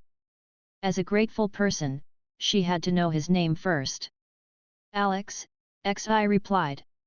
"Alex." Vicky pondered with a frown as his name suddenly rang a bell. Suddenly, her eyes lit up. "Is he that dragon slayer, Alex?" For the 1 year that Vicky had wandered around the Norland continent, the protagonist of the stories that she heard the most about was a man called Alex.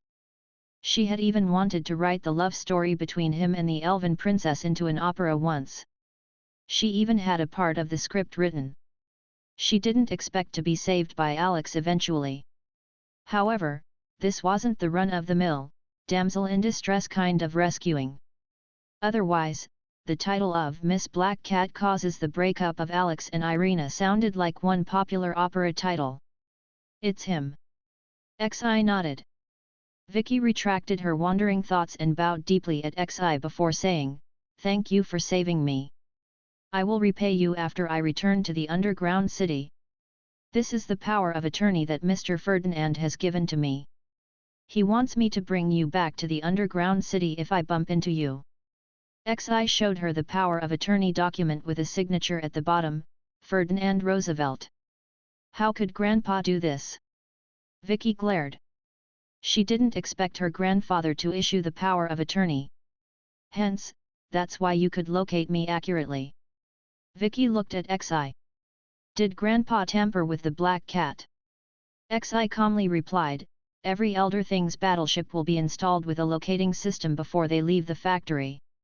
This is to locate the battleship after an incident. You should know very well about that." Vicky was a little deflated. She knew about that indeed.